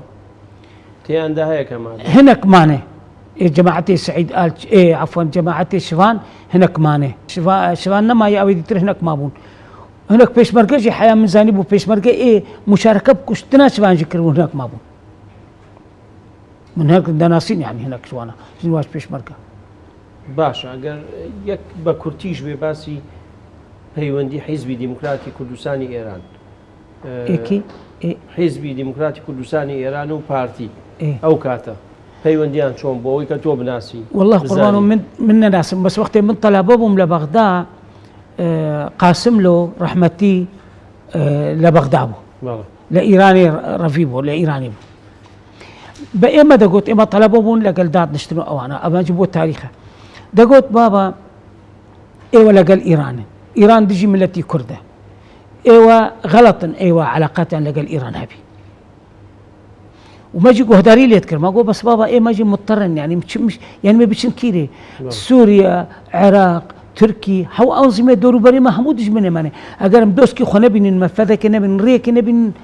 أمريكان شورا شكل بكن ويتقونا ونكارن بلام بشتي شورش توابو وقاسم له جارك ديتر وك أو قلنا هي مكري برأي ويدي نفسه قلنا هي قاسم له جكر أو جيب اعتماد داسر بعثي عراقي واعتماد داسر دولتي ديتر دجيوانا أو جي تشوف نفسه ويقول هي يعني أو جي لايمن أو جي غلطك قاسم له برحمتي زور باشا كاك إبراهيم ما وشانه ولا قدين ودعاء درجة با آخافنا كمان دين بينران وبسلام وشانه ولا قدين ودين ولاته دووبارە سڵاو بە ڕێزان درێژە با پەنجەمۆرە دەین لەگەڵ کاک ئیبراهیم گاباری. کاک ئیبراهیم پەیوەندیەکانی نێوان شۆڕش و حکوومەتی عراقی تا دەهات خراپترە بوو. ساڵی 1970 جارێکی تر شۆڕش دەست پێ کاتەوە یاخۆ شەڕی چەکداری. تۆ کاتە لەکوێ بووی ئیشت چی بوو لە ناو شۆڕشە دەورە چی بوو؟ من هەر لە مەکتەبی سەرۆک بووم مەکتەبی سەرۆک بووم بري شرشي ببرا حفتي وشارع حكومة عراقي قوته بشتي بقوته نما اعتراف بكرداكر ونما اعتراف تشكيكر او مواثيق ومعاهدات مر نبي صادق وقعات ابدا علاقته خجناني قلت ونشت كن بكر شورش قلت امي يعني كردستاني بارتي قلت امي شربك جارك ديتر جارة اخير بري يازدي اذار بروش كي دوابو رحمتي إدريس قوتي أزيبتشم آخر جار أزيبتشم لاي حكومة عراقي بزانة بم أجر أمل هبي أمشر نكن باشتري أجر أمل نبي رحمتي إدريس شو عبد المؤمن برزاني جوز القلت بهم ترسار حمايتاوي أو جي القلت شو شف كمان هاتن بشتي فقريان قلت شما جالتنا حكومة قبولناك يعني حكومة أو اتفاقية القلب مكرني بأنا أداري أو بنودي دانين بأنا أداري نا اعترافي بيتكي ونا تنفيذتكي ونما قبولتكي مطلقا لازم امشار بكن شركر ما شركروا ايران يجي باش الي كاريا ما كروي شاغيو سلاحي باش دام السلاح هجومي بل السلاح الدفاعي بونو مضادات جويه طائرات عراقي قال كي تاثير المهبون مضادات جوي جدار مو وضعي ما باش وحياه مشاهيد جدان وموضوع قلعه زي شيء والجامعه خستنو ويعني بس إما هر معنوياتي بارتي قوتت بو معنوياتي هريبة قوتت بو أم حتى سا حياة ده حزارو بينج أولاد ده حزارو بينج آذاري حفتاو بينج عفوا حياة ده حزارو حزارو نهسدو حفتاو بينج بيانا الجزائر وقت دركت صدام حسين وشاهي إيراني وقت اتفاقي كرن بري ويجي أزيد تشكي بيشو رأي أخو أزي بيشم طبعا إما حكومة قيادة ما السادات رقوتبو سادات رين قوتبو أم تخوازن بري آنك للرقي شيء بسادات يا متبو شيء شو بو ميسر بالضبط أصدقائي بس ظننا مدرس كاك سامي بو تشوفون مصري قوتبو سادات بابا إما كرد وعرب برايكن إما حسناكن شربكن لقى الكردة إما ضغطك لصدام بكن لحكومة العراق لبعسيا بكن إما حكم ذاتي بدن ما وإما برايكن يعني شر أواناجي نمصلحة مو عرباية ما حسناكن لقى العربة شربكن سادات جي أو خبر داشة عن شاه إيراني طبعا او معلومه جي شكيبني بسانديه بو يعني بو بوثيقه يعني وقت سادات بشاه ايراني قلت حاله مساله علاقه الشاه اصول جهان سادات احتمال اصول ويجي فارسي بن المهم علاقات الشاه واواناجي زور باش من الشاه وسادات بشاه قلت وكرد اوها وهذا خازن وقت اوها قلت برأي مدي يك لوانا بو إيشا إيران جي تخليج مكر وإلا بري بس الشاه تخص وقت مشر شاه مشر تكرج بو كردستاني شاه جي سلاح الدم نبو كردستاني شاه الدم بو طب الصغرى وكبرى أبو موسى إيش بو بعسي كين تشيك تعديلك حدود تشيكن الخليج العربي بفارسي مطالب الشاه جهبون بريا مرة تخص مطالب بيحقق عندنا أم ببن عسكري بس ما يجي بنفس الوقت ما تقول أم يجي سياستك بكن أم يجي بكن حقيقة وشاه إيران يجي تقول وشت خوازي أم بدنوا معنويا وماديا مع دعمه ما تذكر باشا بلام لقلا وشاتو كي قريتو بو سوريا جاري قريتو بو سوريا پیامشی سرک بارزانی نری بو حافظ جنابی چی بو او پیام چی بو جوابی چی بو کی بو سالی چند بو ایکد سالی 75 پشتی نکسه اما هاتن اما لإيران بود لنا غدا من از ملا مصطفى مديت ملا مصطفى برجو كوري من ام تخازن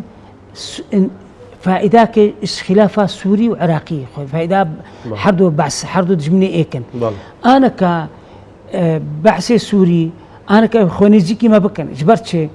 اجبر بعثي عراقي وقت شورشة كردي نميني اقتصاد عراقي بقوته جيش عراقي بقوته نظام بعثي عراقي ديجي سوري سوري وانا ك بديلة كي ببينن باشا پیام كي تشيبو پیام كي تشيبو قوتي بمن قوت مال مصطفى قوت بريم اگر بشي سوري بس جوانار بيش استعدادا وانا هي حكومتها سوري فقط ما مفاوضات استعدادا وانا هي استقبالها وفدك كما بكن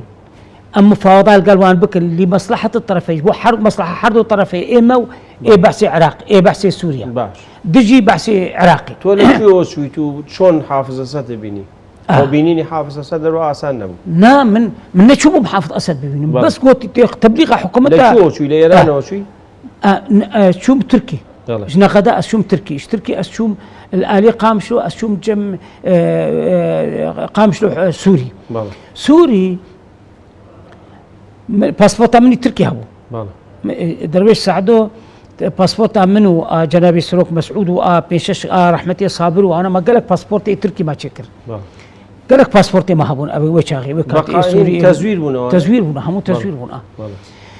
ازباني وقت اسشوم سوري اسشوم لا امن السياسي هبو امن اوان السياسي مخابرات السياسي اسشوم بردرقه بو تفصيل بو ثاني شلون موضوع اسشوم بردرقه مقو استخازم سروك رئيس مخابرات فرع الامن السياسي ببينه قو جنابي تركي مقو از نافي ابراهيم قاباريه از كردستاني هاتم قو شي كردستاني بقى طبعا افتشتانا نبون مطلقا واز بالاصل از رفياي ما اوزانين از كردي فريمو شو الكردستاني معلوماتي مخابرات هبون شو هات الاستعلامات راوس يابون قلت ابراهيم قاباري اوي تشوفوه جمال مصطفى مقلت اري قلت اوي مقو اري 5 دقيقه انا ما 6 دقيقه مدير مخابرات هات قو مرحبا اهلا قو فرمو تأوي إبراهيم قبل سوري خلق سوري يعني سوري مقو أري السوري مه وأز هاتمه قوتي ورا مقو أز هاتمه تشتكي جوار بيش تبليغات تشكي بكم ملا مصطفى هينارتمه هون مستعد المفاوضة القلمة بكم أجر إما جاهز بن قوتي راوسته قلت الكيري مقو أزنوها تم قامشلو قو وتيلك هي مشتر حجز بكم ليرة بمن أمشوا قلت مالا من ليرة زي بتش مالا أخو قلت باشي برو مالا أخو أزي رأسا خبري بدمته بس مهلتي بدمنا الشامير بيش مقو باش ساعات شاري بياني دساري وان هاتن مالا ما هاتن مالي قلت إبراهيم تحذر رابع جرك خلق بالحكم جرك خلق بالحكم قلت هاري شامي مقو بابا أزناتشم شامي قلت بابا ما أقدر شامي كريه حافظ أسد قلت برا إبراهيم رأسا بيجا من فورا مقو بابا من تشتك مين أز بحافظ أسد بيجي من نمو خوالم بحافظ أسد ببينم من تشتك من شو سؤالي بك أز نظام جوابي بدم فقط سؤاله من هون مستعد المفاوضة قال ما بكن حكومة كردستان بارتي وفدك بشكل بيجا ما مفاوضة بكي من رسولم قلت إيمان أزهر حافظ أسد قلت برا أو كسبي أو شخص بي أشوم ما يدري أشوم شامي بري حافظ أسد ببيني رئيس مكتب الأمن القومي هي لواء ناجي جميل هبو أزديتم كاغ إبراهيم أجر إما بشينا باسي أويك لقل حافظ أسد بيني باسي شيتان كرت بل وقتي بن حافظ أسد ديت قلت حسكم زور برسيار تبكم قلت بابا برسيار قلت برسيار عسكري مقولنا قلت بعسكري زاني أموري عسكري مقولنا قلت باشا برسياري السياسي ذاكمو قلت برسيارك عسكري جيت بزاني بجوابا من بدم قلت باشا قلت أولا من هات من هات أيوز شي بزاني مثلا سؤال كر قلت بيش مرقى ايوه سلاحي واش كيريه تش سلاحي وي نوعي سلاحي وشون جيانا وشون او انا او سؤال انا هم ممكن مجال قلت حاولوا مساله مو اما يعني حرب عصابات دكن جيانا من ناني حش كبيب بس اما انا باش اي بيامك اي بارزاني كبيود او تشي قلت محاولوا مساله جنابي ملا مصطفى او هذا قلت بيج ملا مصطفى اما مؤتمر مي اخير اي بعسيا يبعث سوري ما تأييد حكم ذاتي كريبو كردستان عراقي تأييدك مطلق هي وآخفتن هي كاغزي من بوما المصطفى ببي قرار مؤتمر ما يك إما زور باحترام لما المصطفى تماشا كنت أما المصطفى الشيخ أمين الحسيني هي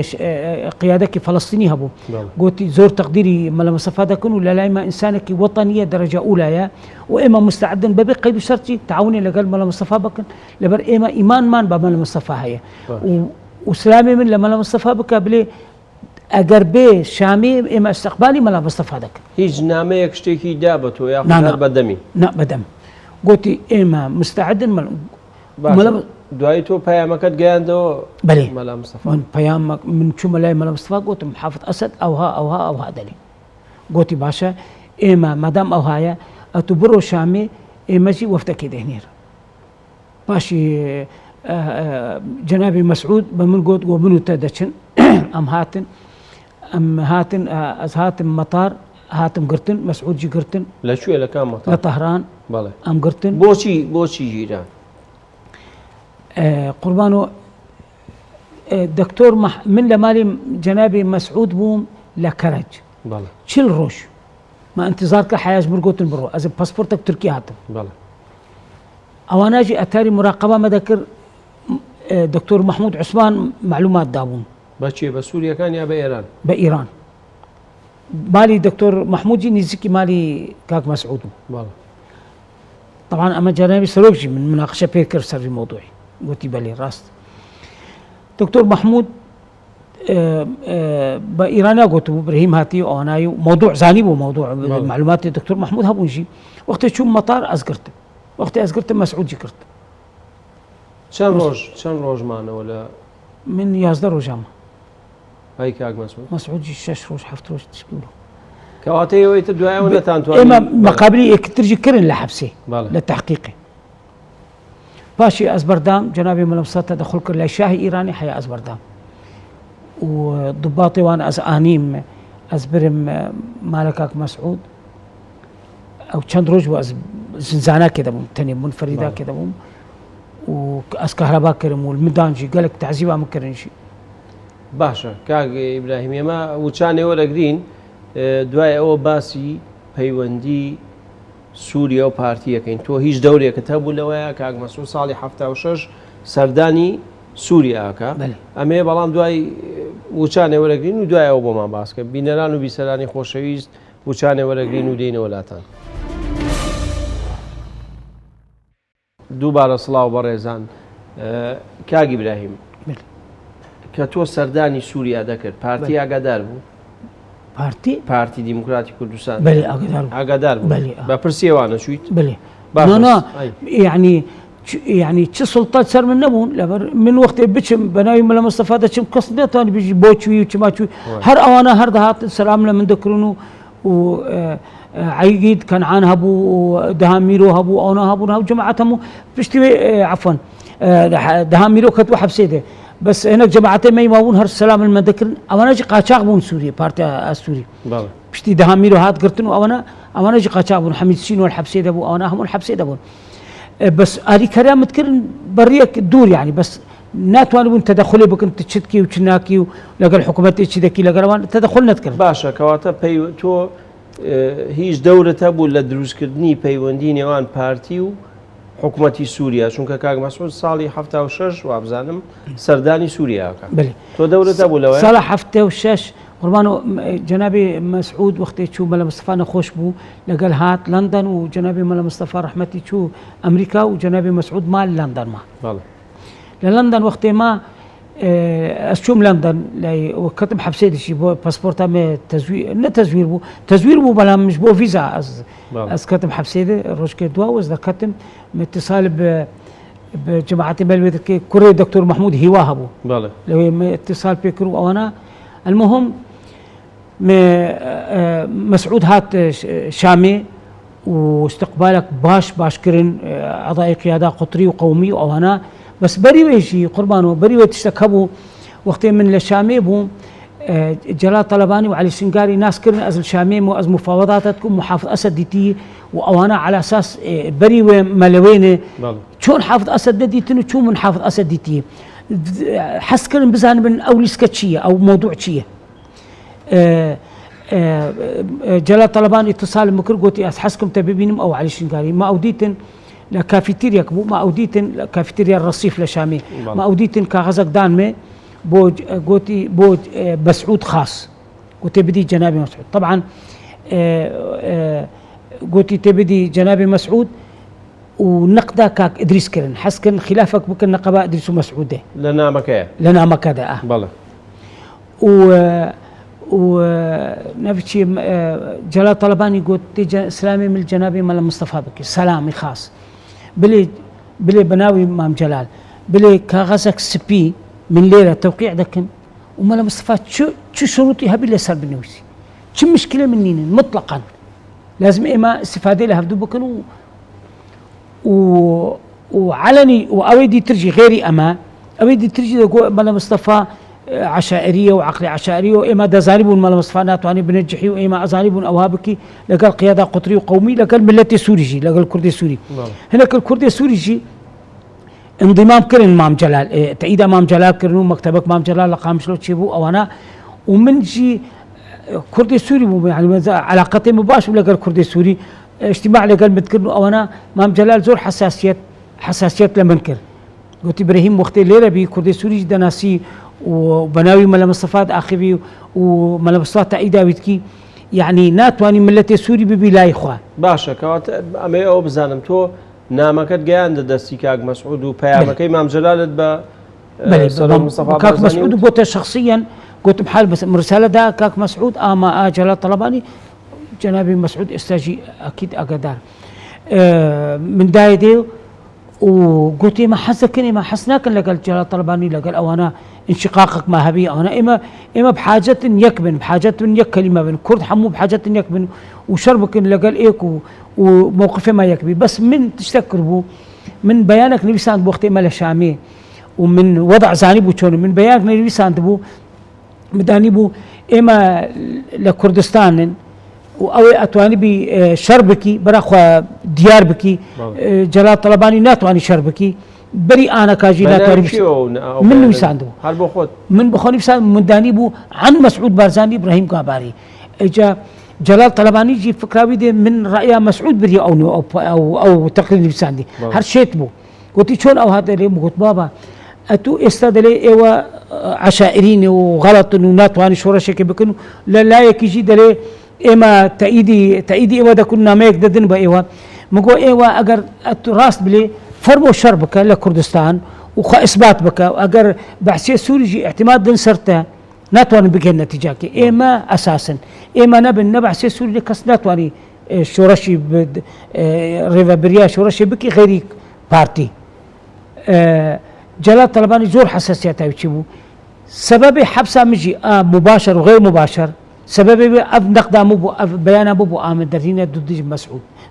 ضد جلال تأييد مسعود جي وقت من بيان دايدي مقوم اوهاني بساندي مسعود كني ابراهيم ترى من ورقرتي او بيان بساندي توتي عن مسعود بارزاني مقول ازمني من رايته نقرتي بس انا اشترط بيجي مو بساندي مسعود كني قلت واتني بساندو تواكل يعني برأي مسعود باشا تو بلغت شيء لوي كتو مام جلال اتهامك يبوي كدستي هبو لقرتني تويا شلون اتواني او اتهام قوري مام جلال قربان مام جلال ثاني وقت يشون علي سنغاري ومام جلال اعضاء قياده قطري وقومي بريد برادري وان بون لا عراقي هم الرفيب بون سوري بالي اخفتنا مام جلال وقياده قطري وقومي وعلاقاتي وانا زور بقوتون اما بقوتنا بون لقل وانا اما ضعيف او انا بقوت علي شنقالي او كاتين نبو بارتي بو انشقاق بو حزبك بو خشكر بو وهر لقال اما نداخفت هر لقال طالباني بو روستي شوروش لقال اوانا بو دكتور محمود وعلي سنجاري بو اوانا بو حركه رايك بو بلا بحرس متفق بون دجيما حرس متفق بون دجي اما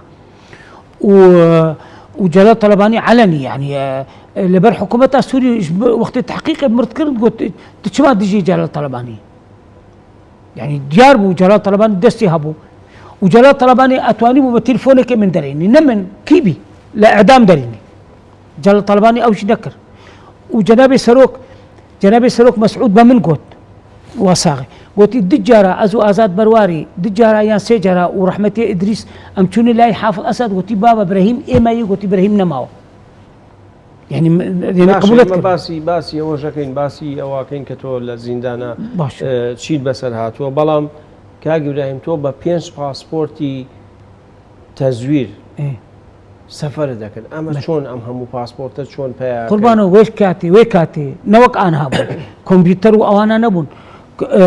لا دتشوش بيروت اتونو 20 باسبورت 20 دوله تاچيكي لا حلب جي او هابو عالم زور باسبورت شيتكر ختم يان هابو حبسي كبس هابو كمبيوتر نبو عالم طوري انا كاحتمال تزوير بيجي باسبورت بري من باسبورت بدست خاله تشيكر تزوير صابري ملا مصطفى من باسبورتك تشيكر لقال دكتور بشتيوان شوفوا لندن قوتي هر لندن جدا ترشام شون بدست خو باسبورتك تشيكر وفيزا بريطاني برفو عادي جدا عادي وباسبورت وشقي عادي وك استنبو رسمك وراتكر ورسمك كده يعني ناوك اما فيري او انا بوبون يعني مدورك بو او انا سر او انا زور سهل بو من ثاني روجي بيس باسبورت تزوير تشيك ابو بيس دولت بس انا كان ما كاغ ابراهيم باسي او في امام برسياله شخصي شا ليه دكم علين كاغ ابراهيم لقال ساواك بيني هو يقربان اگر من لقال ساواك بينهم هبا يعني اگر بينهم هبا ديار دبو يعني ازنات هاتم قرتن اصلا لا حكومتها سابق ازنات قرتن ويش از قرتن بكم حبسيده ما سابق شيء قرتن ما مصطفى نبا اعدام كرباما اگر السابق ما بيش از قرتن وجماعتي سابق هبون حكومه ايرانيه ونقرت مطلقا تا استجي انا صاغن الكسورشا كرديني جماعتي سابق يكروجي نهات نقرتن شما اتوانينا يا انا بالله اتوانو شنواني كمثلا يكلوانا مثلا يكلوانا اوي عشكرابو كاك حما عزيز بله مع الاستاذ صاغش بزو خوي وانا عليه ولك كسيشي نزيشي سروق بارزاني بو قال لك نزيكي رحمتي ادريس سكرتيري ادريس معتمد كاك ادريس معتمد بوها بلام حقيقة أو هاو درانا من دريم يعني حمود دزان همو دەزانن کاک حەما علاقەتی لەگەڵ سەڤاکی ئیرانی هەبوو و کەسی بە من نەگوتی تۆ علاقەتی لەگەڵ سەڤاک هەبوو باجارە عەول تژمرد بەس کەسێک بەڵام خەڵک هەیە لە عادي قربان ئەز الحەبسێ بوو من سووری ئەز الحەبسێ دەبوو گوتن عەمیلە سووریا بەباس 24 ساڵ لە سووری من الحەبسێ دەم چۆن عەمیلە سووری من يعني عالم هەرەوە دەم ئەمریکی عادی طبیعی زۆر باشە بەڵام ئەگەرە و پرسیارە بکەین و ئەم ئەڵقەیە کۆتایی پێبێنین تۆ کە گرتیتیان لەکوێ گرتیتیان بەچ ئیتیهامێ گرتیتیان و چۆن گیرای بە کورتی قوربان و ئەوەلاً وەختێ من مفاوەدام دەکرد مخابراتی سووری و ضباطی سووری قدری من و احتراما من دەکرد زانزانی بوو من چوومە شامی لە شامی قدری من دەکرێن ممثلی يعني من اعتبارتکن بەناوی مەلە مستەفات ئاخر زۆر قدری من دەگرتن فورا جارێکێ بم گوتن وەرە قاواکێ بەخوا لە لای ما گوتم وەڵا تشتێک هەیە چووم گوتی فەرموو دانیشتم پاش نیو ساعتێ چایەک دانمێ پشتی برم خوارێ بینی گوتی جلکێ خۆداینە جلک بۆ من دانین و سکەوی زنجانێت و قەپات کرد هەروەها نەمزانی بوو چی مشکلە گوت ئاسف ئەمێتە بشینە شامی پشتی مانگەکە لە زنجانی مام شاندم شامی تحقیق لەگەڵ نەکردن هیچ نەبوو تحقیق لەگەڵ من چی نەکردم کاک ئیبراهیم زۆر سپاس دەکەم کە بەشداری ئەم بەرنامەیەمان کرد ئێمە لە ئەڵقەی داهاتوودا درێژە بە پەنجەمۆرە دەین بینەران و بیسەرانی خۆشەویست بەم شێوە هاتینە کۆتایی پەنجەمۆری ئەم جارەمان لەگەڵ کاک ئیبراهیم گاباری لە ئەڵقەی داهاتوودا باسی ژیانی زیندانی 24 ساڵی کاک ئیبراهیمەکەین لە زیندانی سووریا سوپاسی ئوتێلی تانگرامەکەین لە هەولێر کە ئەم بەرنامەیەمان لێ تۆمار کرد پێکەوە پرۆمۆی ئەڵقەی داهاتوو دەبینین و بەخواتانە سوێرم لسر آرزوی همو ملتی کرد پاش توقيع بيان 11 آذار كبتر ل 30 مليون اللي رسلاتي ناولا ساڵی 1970 کاک مەسعود و مامجەلال لە سووریا یەکتریە بینن کاک مەسعود سیاسەتەوە هەیە لەگەڵ ئیسرائیل لەگەڵ ئەمریکا لەگەڵ ئەوروپا لەگەڵ کیبی بۆ مەسلحەتا کورد بڕواناکەم يعني تأخير ببی ئەو 24 ساڵەی کە تۆ لە زیندان بووی بە کوردی هیچ قسەت نەکرد هەموو ئیسلامی بوون و خوان مسلمون بوو بەڵام زۆر عالم بەریجی هەبوو یعنی کە پارتی و یەکێتی بینیان خۆشە بوو بین نێوانیش خۆشە بوو محکمە نەبوو مطلقاً هینا بوون و کوشتن مستحیلە جاسوسی ئیسرائیل بێکردن لەبەر علاقەتی ئیسرائیل و حافظ ئەسەد زۆر علاقەتی مميز بوو کاک حەمید و پارتی دیموکراتی کوردستانی سووریا بڵێن ئەم دوانە لەگەڵ حیزبی بەعسی سووری پەیوەندیان هەبوو داود باخستانی بۆ تاریخێ ئینسانێکی زیرەکە بەس زۆر درۆزنە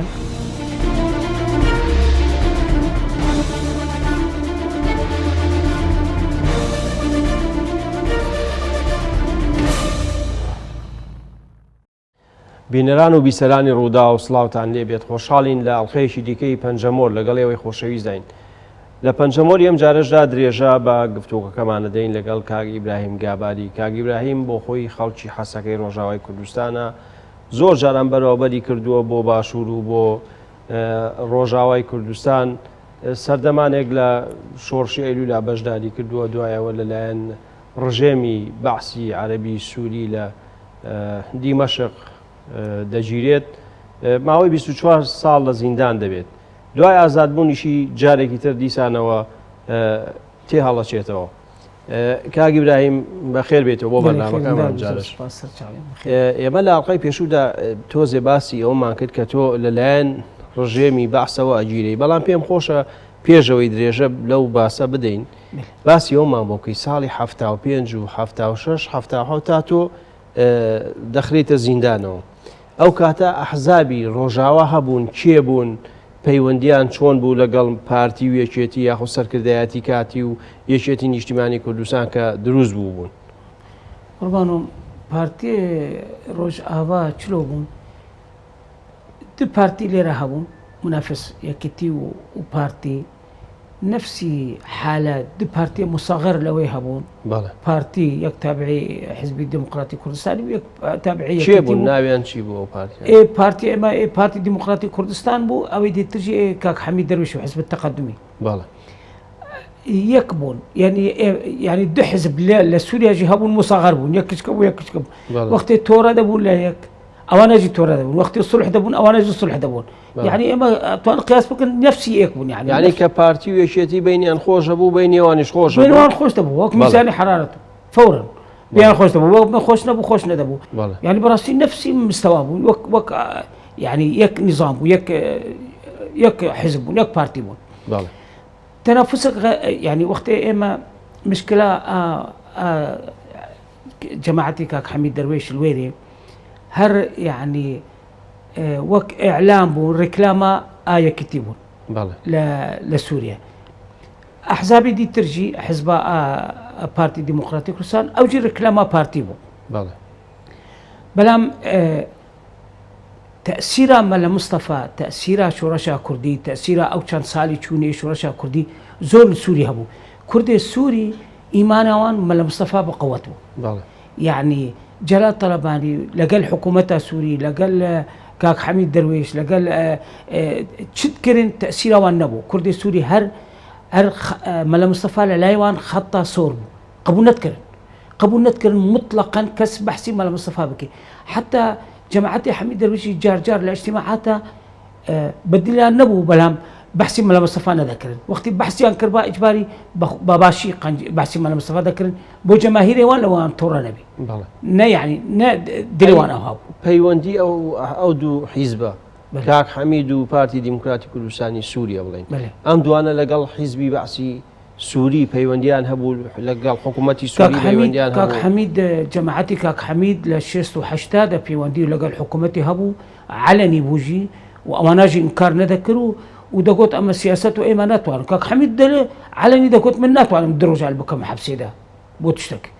يعني علني علاقته لقال وان هبو لقال بعسيجي هبو لقال مخابرات جهبو يعني علاقاته لقال محافظ ومخابرات وامن جهبو تنسيقك باش هبو بيانك جماعتي ما جماعتي بارتي تقدمي بيانك وان درنتشو الا اجر موافقه امني هبا يك ناتواني بون تشتكي بيجن حتى حزام العربي ناتواني بون تشتكي غلط بيجن ديجي حكومتي الا اذن برقرتوان لحكومتي وان باشكراي شي انا كده يعني هنيان هبو لا ندقوت ملت قبولناكي حزبك عشكران بيجي ايما لقال حكومتها سورينا لقال نظاما لبر نظام زور تشكي اي باشا بارتي ديمقراطي كردستاني سوريا او علاقاتي لقال سوريا هبو قربان علاقاتي بارتي علني نبو اگر سري هبيجي علني نبو وكحزب نبو اكيد بس كافراد احتمال هبي كافراد اكيد هبو كاشخاص بلام كحزب نبو بلام ايه جماعتي كاك حميد بخو انكار نذكروا حزب همو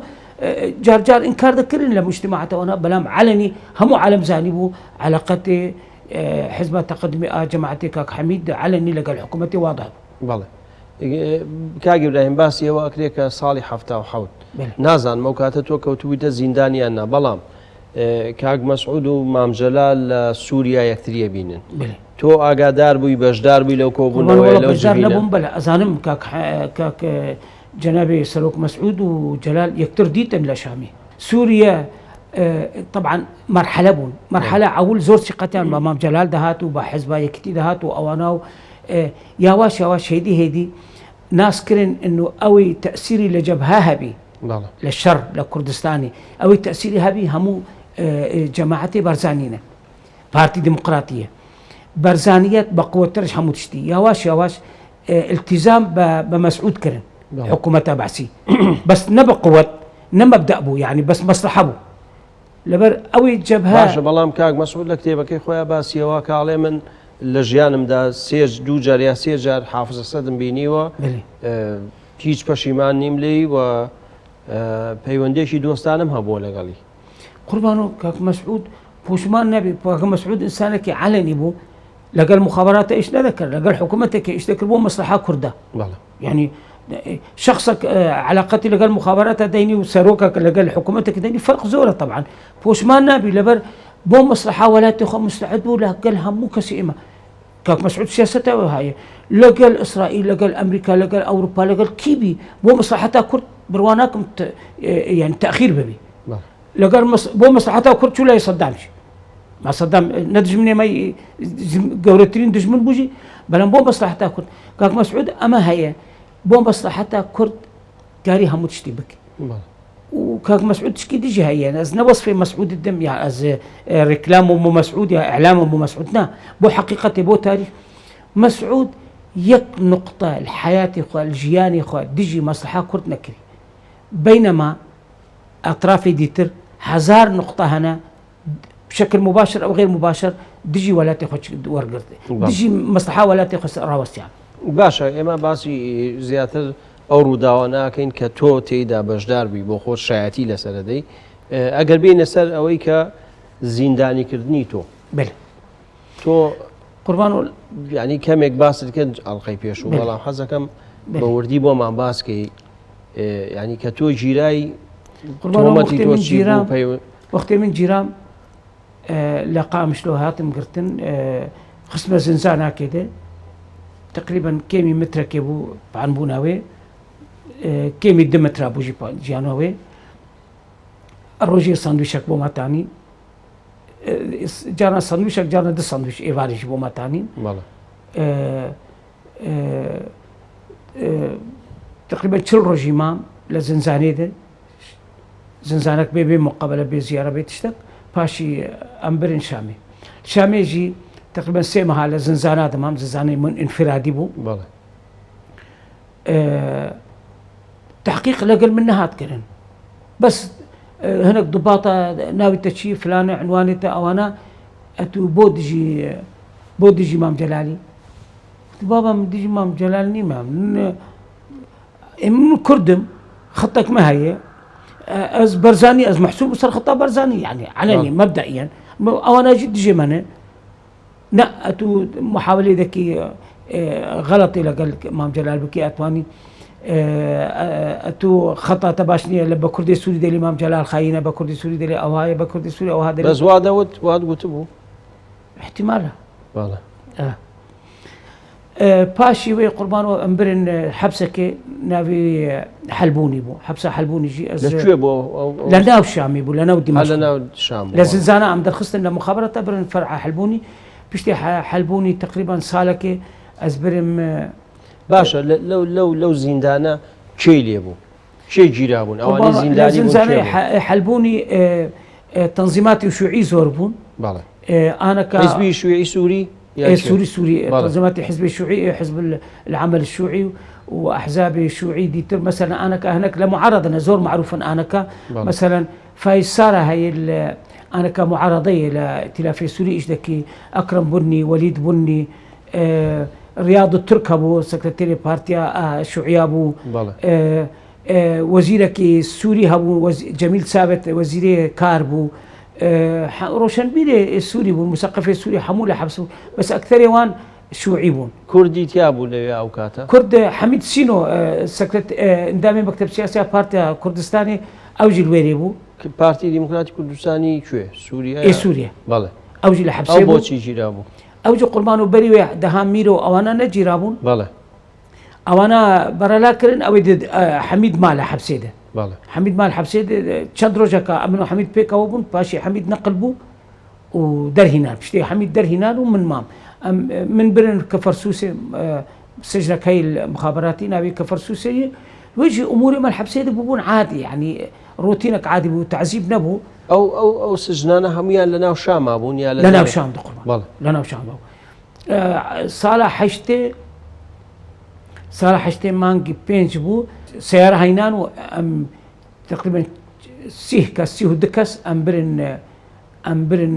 تدمر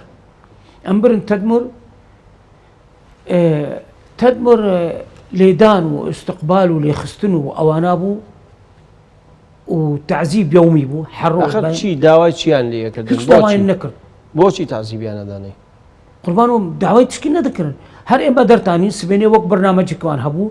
بينج امارات واستيان دانشتن بينج و قايشي مروحه بانكي دبابه نبون بله للايوانا بون 10-15 عسكر بون هاتن لايما ددان تقريبا ساعات ونيوكي فرمون برون جوري خو آويان شوربو يعني 22 سال وهناك لا تدمر بوم آويان شوربو يعني تو 22 سال حمام زندان مايتو بلي لا تدمر 22 سال مام تقريبا 2 سال اجي لوي مام يعني 24 سال بون همو بله بلام بيشتي اخوان مسلمين هنا اخوان مسلمين شورشك اخوان مسلمين هابو لسالي حشتي حفتين هو حشتي شورش تقريبا 1405 كس بتصوره ما يعني هنا ترجع كرن لحبسي و بشتي اما تشل روج بون لحبس بشتي تشل روجي او عالم همو كرن ساحاك اذا بحاك قورة بو تقريبا 6 حفتين متر بشست حفتين متر بو ودورو بري حمو حبس بون ساحة بو ميدانك بو ما دي 8 طيارة هاتن بياني زوبو ساعات نهبو 8 طيارة هاتن ما الشبكية ولا قورها بون ما تماشى ذكر طيارة هاتن طيارة جي هر رنجان سبيبو يعني رنجي توتي ابو يعني صبغوا مبغلي نبون ما قول والله عجيبة او طيارة هاتن سر حبسي او هذا شنوتين باشي فتراكي عسكر درباسبون او عالم همو در هنان كرن وي باحيده اما جي انتظار وان دبو ما قو اما جي وي دكن باحيده همو دانشتنو وجارك مدي يكي دماچك هاتن لايما بريوي هاتن لايما بضابط قوتن ايوه چن تهمتي ايوه قوتي هناك شيوعينا هناك بعسينه هناك اردني بون هناك لبناني بون ومن بومجي كرد قوتي ضابط قو اوانا ليقرا اما ايش ما باوانيه دري قرتن تشون بشتي 5 دقائق 6 دقائق يقطلق بردان بشتي يقطلق دمانچه بردان عسكري وان لسر دورو بري او ديوار بون لسري رشاشي واني بكيسي ورشاش ساعتك و20 دقيقة ساعتك و25 دقيقة يك دفعة راوستان نما طلقبون تقاكردن او عالم دكر هاوار او عالم دهات كشتن تقريبا او 1400 1405 كس اوانا اما زنزا شبكه ما سريبون ما تماشي او هذا كرن او عالم خويني اوانا وك او دروه اما جي زور ترسيان قلت اما استادورامتي سرامتي اما جي هر وها زور عالم تكشو زور عالم يعني شيت بو يعني توشي عصبيتي بون وشيت بون ورجفين وانا باشتي ساعتوني وكي تقريبا بشر نما وهادئ بون وانا تشون نهات لا ايما حتى السبيني ايما خو ما نكر طبعا تا السبيني ايما حسنا ذكر خوارن جي بوما بين حرس رجال خوارن بوما تانين اجا دنجي كليله اگر ما كربا هاتن اما زور عصبي دبون زور يعني اما احساس بمرن ذكر لحظاتي زور غريب وعجيب ولا لحظات انا بو السبيني نهات لا ايما طبعا شو سياري وانا هاتن او مريه وانا كرن سيارات وبرن كثير ناس عن او شرطه او مري رات كرن يكدو لو انا شيتبون وقتي مري رات كرن او انا شيتبون دنجي هذا شو كرن قيريني واوانا شرطه بانكر قلت اما شيتبون طاقمه كديت رانين بو او مريانا راكن لبر منظرك زور مخيف والله بوس سبانا دو سبا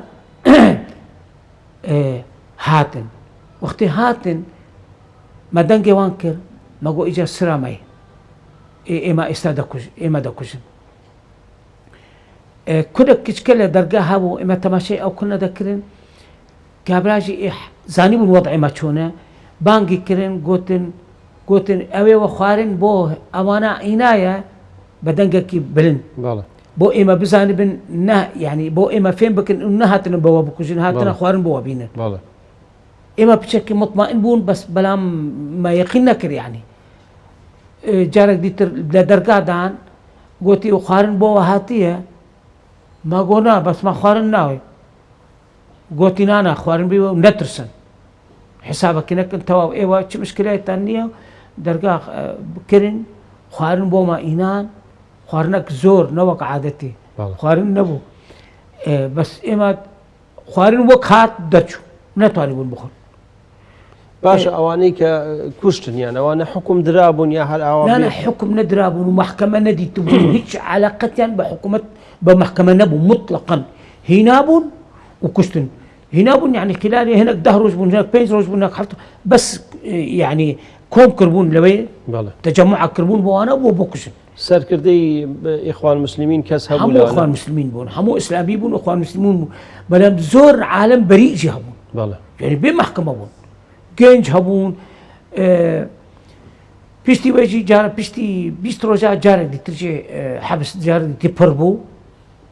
بيشتي حبس بربو اجا دست بتعذيب يكر تعذيب يوميا وهمو حبسيا يوميا وكفرزا الميجي يوميا ساعتنا حياة دهوني في ساعات كساعتوني في تعذيب أو سجن قيريني أو حبس هذا شو عزمانا حموت عالم تعذيب ساعتوني وكي باشە ئێوە هیچ پەیوەندیەکتان بە دەرەوە هەبوو ینی بە قربان نا بيوندي نا جريدة نا تلفزيون نا عالم نا بشر وك أهل الكهف بون يك علاقات من ببشر نبو ببشرية نبو حتى شرطة جي أو لما ددان لازم إيه تسري خداني بوقت شرطي بين تسري خديني عرضي أو هانوي بكي سر نزم كيتو لازم تشوقي شرطي تاني ببيني سري نبيني أجر سري دي تتكشن شرطي يجي ممنوع ببلاءته خلق شيء يا تهمة شيء يا ناوت شيء مستحيلة شرطي يجي يك بتنها ندهات 4 5 6 بيكا ودهاتن يا 10 12 بيكا ودهاتن تعذيبه فقط تعذيبه مهم تعذيب تكر دغ برو إجا خوارنا بتشوفوا خوارن لسالي خوارنا يعني زور كيمبو بلام دسالو نيوا هر 4 كاسا يكنان 24 ساعة تقريبا 1500 زيادة لعالمي لوي لبرسا مرد وك غلا وك أيام سفر برلك عالم لبرسا دمر يعني وزيري كار اي سوري ناوي جبل ساعد خلقي حلبي بو بيكا واما خودة كرن سكري بيبو لبرسا مرد اما دست بوشي جيلا بو وزير بو سالي حفتاون نه كابراك العراقي رسالك بو هنرتبو قلتبو ان شاء الله اما بعثي سوري وعراقي دبنيك فقط لا سألوا او رسالة قشتبو قلتبو دبنيك باشا كاق ابراهيم بيش قالتو كردي تري ليبو كردي تتر نبو كاس نعم كرد هابون بين 6 كرد هابون اخوان مسلمين بون تهم ايوان اخوان مسلمين بون بلا خلقي قامش لبون بهزاد جمعة تهماوي اخوان مسلمين بو صيدلة دخون خزمي كاك دكتور محمد صالح جمعة المستشار الجنابي السلوكي برازايوية وشند كسي دي ترجي هابون لوي لحبس كاس لو كردان اخوان مسلمين كان بلو قتلوا عامك وتن او كشتارك لا او بيشتي كشتني بون اوانا هاتن بلا دفعه كشتني شو اوانا هاتن باشي برلابون يعني اوجي لحبس دركتن باشي بيشتي حافظ اسد شو بشار هات او نجي اي باشا ايوه شلون اگر بو شيوي بي ايوه بيونديتان بدرو نبو شلون تا نزانيه مصالي هشتاويك هشتاودو هشتاوسي يعني امانه اما وقتي ام تشون مثلا رجع سبتي بله سبين اللحده ايوه دشمه اما زاني بو اما روش دشمه بين شمه وروجي ما نزل ساعات جيت نبون بس سبين زو وقت روج دردشو اما روج ددي ما روج ندديت بس الدنيا نروح ندبو مزاني بروجها وساعات نه عادة فطور بوماتين يعني نان بوماتين مثلا تواو مزاني بو اوو ايواريجي ساعات 6 اوانا دهاتن قلت شعبي خو بستن خوبكن ساعات 6 اما شعبان بستابو خو ما ذكر حتى سبين ساعات 6 دقوت هالسن باشا اي قلم كاغذ شو زانم قربانو كاغذ نبو قربانو كاغذ وقلم وتشتك نبو بلا اما تشتك ما اختراع كر لحبسي ده بلا اختراعات ما نهو جوري من تده 24 بوردي امريكي تده خريجي دكتور بون بله دكتور بون بوردي امريكي بون اما فيري يعني امريكي نبون بلا لا سوري بون بله بلان خريجي بوردي امريكي بون يعني اما فيري مثلا من لو 11 سال طب مخن لنا وحبسه بو دكتور بو دكتور طب وفلسفه وهندسه الطيران لو مهندسي طيران جهبون لو حبس بون ضباط بون اما اوانا فيري اوانا دبون بس خندن مان شون بو تشكي عجيب وقربانو كرتوني تايت نبون ما كرتوني تايت قماش كرش ما لي دبستا وما نايلوني كيسي نايلون اينان بداتاني سر وقتي او هذا كر رش دبو ما بدست خويا تشتكي بدست او هذا كرت ذهبني وسادني وقت ما او هذا كرجي رادو سرخه او لو حما درس كربو مصطلحات او انا ايه طبي وما وقت الطب ما خوندو يا فلسفه يا او انا حركه الجور اختصاصي ما دخن با انا ما دخن وسر السدي نوتجي حشتي حتى نوتجي قرآن يعني بصم كر لبي لبر همو اخوان مسلمين والقرآن لبر يعني كتبوه همو بصم كر نحو صرف وسبب نزول الآية وأوانا همو ما بصم كربو باشا كاكي إبراهيم أو 24 ساعة لك تولى زندان بوي بلي بكردي هيش قصد نكر يعني كردي قربانو من هناك جماعات فيري كردي كر أوانا دقوت فيري ما فيري كردي بكا أما حسك فيري من فيري كردي كر محاضرة من جهبون لا وانا ايه سياسي شورشي كردي أوانا كان بدزية كرديا بلي بدزية قربانو نابي كسب زانبي مطلقا يعني أوانا مثلا منجي أوانا جي حذكر قازان جاكي بكن شورشا كردي تشيا مالا مصطفى تشبو قاضي محمد تشبو محمود حفيد تشبو شورشي كردا تشبو سعد بيران تشبو أوانا تشبون ايوا كردن كيوا لعصري ولا كيرين أوانا محاضرة من بون أم منجي محاضرة بوان ذكر زور جماعتي ماجي فيري كردي بون لوي من فيري كردي كل فوري شورشي كردي كرنو إما تشبونو أوانا فكراك باش من داوانا لو إجباري أوانا جي حذكر مجي حذكر فكراك باش من داوانا صار قضية كردي ومشكلة كردي حتى هناك جوانا قوي إما بوني بارتي باش كاي إبراهيم إما وشان ورقرينو دعائي درێژە بە پەنجەمۆرە دەین بینەران و بیسەرانی خۆشەویست دووچانەوەرەگرین و دێنە وڵاتە دووبارە سڵاو بەڕێزان درێژە بە پەنجەمۆرە دەین لەگەڵ کاک ئیبراهیم گاباری کە باسی 24 ساڵ زیندانی خۆیمان بۆ دەژێڕێتەوە لە ناو زیندانەکانی حیزبی بەعسی عەرەبی لە سووریا کاک ئیبراهیم لەو ماوەی کە ئێوە لە زیندان بوو زۆر شەڕ ڕوویدا مەسەلەن شاعیر ڕووخا بوو شەڕی عێراقیێران دروست بوو لە ناو سووریایە کۆمەڵێک شەڕ ڕوویدا ئێوە ئاگاتان هیچ لەوانە نەبوو قوربانەوە ئێمە أهل الكهف يعني مريبون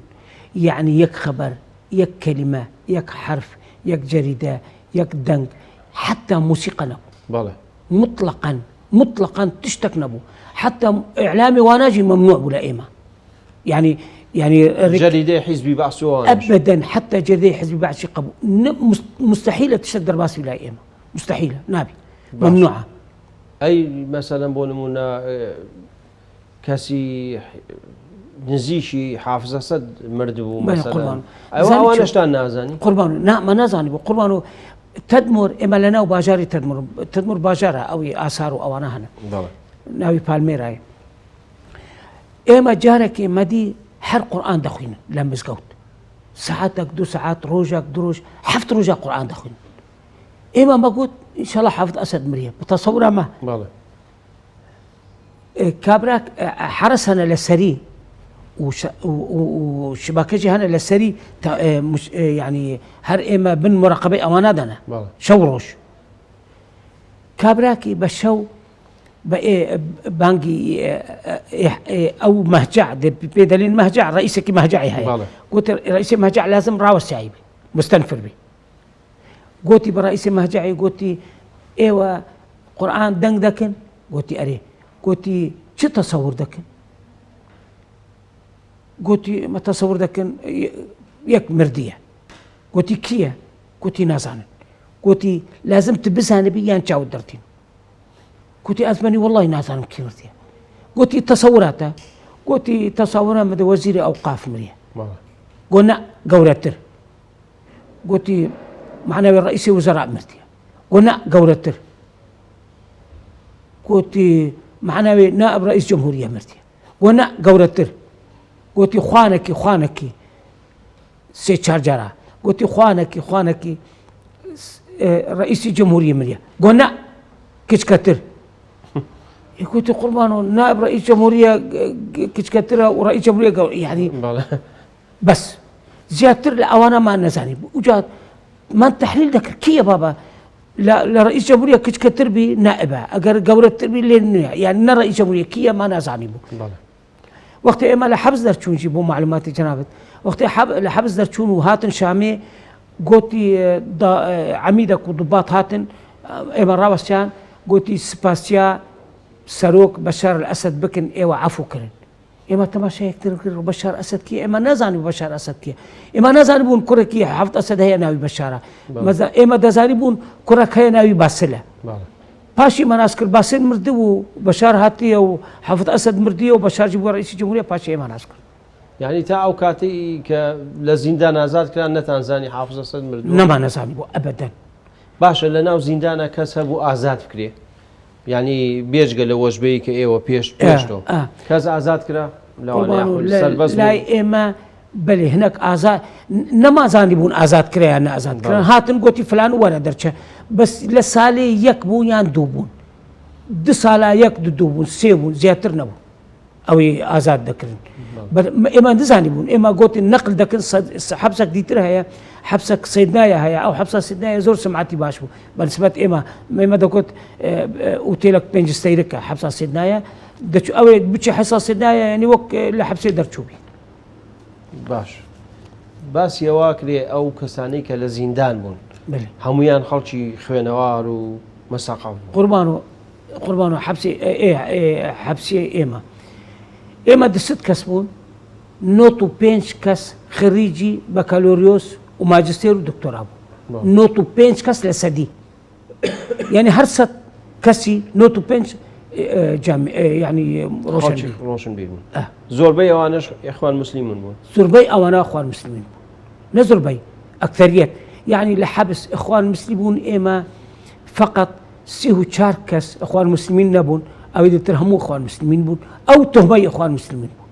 یعنی نەضروری ئیخوان مسلمین منەظەم بوون نەضروری منەظەم بوون مەسەلەن مەزرعەکێکی هەبوو ئیخوان مسلمین تێپەڕینە لەنا ئەو مەزرعە تێپەڕی بوون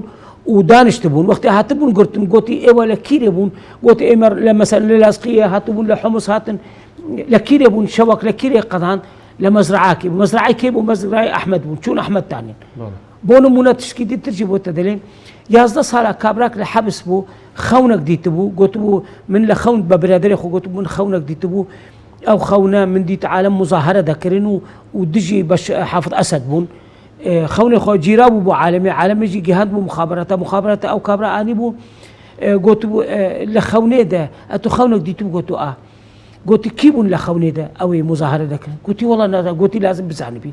جا مثلا هات لليداني قلت مثلا احمد بو علي بو محمود شون احمد وعلي ومحمود امين اوجي لحبس بون اوجي كان حبس يدي قلت ايه ولا حبس بون لجياء لعقلة تدا اجر امانه نا اخوان المسلمين اتوجي اخوان المسلمين نبا معناوي اوانا ندبو لعقل باطني ده اوانا اخوان المسلمين اوانا جي قرابو يعني تشني عجايب بني على حبسي كسبوا سربا اسرائيل بيلا ويجيرا به او اسرائيل پیاوی ئیسرائیل بێ جاسوسی ئیسرائیل بێ یاخود جاسوسی عراق بوو بێ خەڵکی ئەوانە عراقی زۆر هەبوون متهم بە عراق زۆر هەبوون خەڵکی دێری زۆر و ئەوانە هەبوون بەڵام ئیسرائیل مطلقا نەبوون و ئیسرائیل هەر نابیش بالعكس يعني ئەوەی ئیسرائیل خۆسکا من جاسوسی ئیسرائیل بەم 10 ڕۆژات دەردەچوو يعني مستحيلة جاسوسی ئیسرائیل بێکردن لەبەر علاقەتی ئیسرائیل و حافظ ئەسەد زۆر علاقەتنی مميز بوون يعني مستحيلة طبعا بباطن مميز بظاهر مميز باشا ايوه كازاد كدان شن كاس بون بيكو ازاد بون ايما 620 كاس بون 620 حافظ اسد مرد و باشا بله اواني ك تشيان بيوتن تعهد وشتيان بي بركدنوا لا قربانو ايما دزن محاضرات خوندن بو ايما قوتي ايوا مواطن درجه اولى انا وك اي مواطن سوري ايوا مواطن احتمال هناك لأيوة حقيان احتمال هناك وانا ظلم لهات كرين لبر بعربي قوتي البلد مر بظروف غير طبيعية يعني باجار ظرفك نطبيعي درباسبو لبر اوها ايوة بشكل ظلم لايوة هات كرين ايوة استا يعني 24 صار زندانيان بشكل فقط اذا قربانه تشتكي دي ترجعوا اما وقتي كتم حبسيده مثلا راكبك لحسك دا تشو سوريا ببازده ليري سوري بە 15 لیرە وەختی ئێمە دەرچوون گوتی هەرێکی 300 لیرە بدنوانە بەرا بچن مالی خوا بکەون سیارادە باسادە بچن ئەمە تەماشا یەکتر کرد 300 لیرە زۆرە یعنی بە 15 لیرە دەچن احتیمالە یعنی ئەوهابی ئێضابط پێگوت بە عەمید گوت یەکی ضابط بە عەمید گۆ سەیدی گۆ 300 لیرە فقط کریە باسەیە ئەوەنە سندویچێک ناخۆن لە ڕێگادە گوتی بکە 500 ئێمە وەی جاری نەمەزانی بوو ئێمە ئەملا سووری چۆنە و ئەما چۆن و دنیا چۆن خراپ بووە یعنی دنیا هاتیە گوهرتن سەدی 100 بە 15 لیرە ئێستا بوویە 500 لیرە ئەی تۆ کە ئازاد کرای گەیشت هاتی تۆ بۆ حەسەکەیە چۆن خەڵک پێشوازی لێ کردی قوربان و ئەمەی کە ئازاد بنیەوە 2001 بەێ ساڵە 2001 قوربان وەختە ئێمە ئازاد بوو برن گەراجێ ئەم چوون گەراجێ گوتی لێرە سوار بوون بچن مالیخ گوتمان هەویە و تشتێکمان پێمان نییە گوتی قەیناکی کەس ئێمە ئاگادارن ینی کەتن باسێدا لە باسێدا چوومە حەسەکێ مالێ لە گەراجێ کابراک من دیت گوتی ئەتو برەهیم گابارێ گوتی گوتی من جیرانی وەمە گوتی ناوی مفلانە گوتی موالیدی 77 من موالیدی وەختی هاتی گرتن من بوومە عسکەریم کردی عسکەریا من تەواو کردی ئێستاژی دەچم ماڵێ پێکەوە لە باسێ بوون گوتی ئاهلێتە ناسم بابێتە چوی ڕەحمەتێ دایکاتە هەیە برایتە هەنێ یعنی تۆ لە زیندان بووی کە باوکت چۆ ڕەحمەت بەێ لە زندان بووم بابێ منجی چوبوو شامی وەختی جەنابی سەرۆک مەسعود لە شامی بوو و ڕەحمەتی ئیدریسی لەوەی بوو بابێ من چوو بوون مەسعود بە من جێرا گوتی بابێتە هات لای من و من چوم لای حافظ ئەسەد دوجارە من و ئازاد بەرواری چوومە لای حافظ ئەسەدجی و لە حافظ ئەسەد گوتی ئەو ناو نەمایە گوتی دوجارە یان سێ جارە چوومە لای حافظ ئەسەد بۆتە گوتی نەمایە گوتی جەنابی سەرۆک بە من گوتی من و ئازاد بەرواری ئازادجی بە من گوت من و جەنابی سەرۆک چوون و ڕەحمەتی ئیدریس گوتی نەمایە گوتی مادام نەمایە یعنی تەواو بووە ئجا پشتی باشەکە تۆ ئازاد کرای هاتی تۆ بۆ دەڤەرەکەی خۆتان و بۆ ماڵی خۆتان دوای دیسانەوە پەیوەندیەکەیتەوە بە پارتیەوە لێرە چۆن پەیوەندیت پێوەکردنەوە قوربان و من وەختی دەرچووم محمود گەرگەری ممەسیلێ مەی بوو لە قامشتۆ پێم گوتم دەرچوومە گوتی ئاگاداری سەرۆک دەکەم و پشتی ئیجا هەر 15 ڕۆژە مخابراتی ئەمن الدەولە و ئەمن العسکەری و ئەمن الجەوی و ئەمن السیاسی 4 فروعی ئەمنی لازم هەر 15 ڕۆژە بچم وێ تەوقیع بکەم ئەنو من لێرەمە یعنی وەک بندەستم یعنی لەژێر چاودێریا بووی چاودێری وانە وەختێ سەدام چوو 2003 هینا نەچوو بوو ئەولا شۆڕەشێ بۆ ئەمریکا هاتن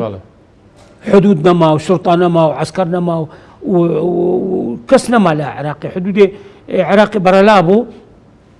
من هاتم لە ڕیا هێنەکشی و خێشەمەر هەبوون برادەرێم بوون لە ڕیاوان هاتم شنگالێ لە شنگالێ هاتم مووسلێ دکتۆر بەرواری هەبوو عفوان دکتۆر برادەری منە بیرم چووە مەسئولی لەقی سەربەست نەبوو نا فەرعی مووسڵی پارتی پارتی بوو هاتم لە لای و بەرقی کشاند بۆ جەنابی سەرۆک گوتی برەهیم هاتێ گوتی بەرابێ فەورەن خستم سیارادە و هینام هەولێرێ لە هەولێرێ شەو گەهشتم هەولێرێ من برن ئوتێلە یەکەمین ئوتێل وەیەکی ئوتێل هەغ بوو برم ئوتێلێ و لە ئوتێلێ سبێنێ زوو سیارەک هات گوتی وەرە چوومە لای جەنابی سەرۆک مقابلە سەرۆکم کرد چی پێوەی پاش ساڵ پاش 25 ساڵ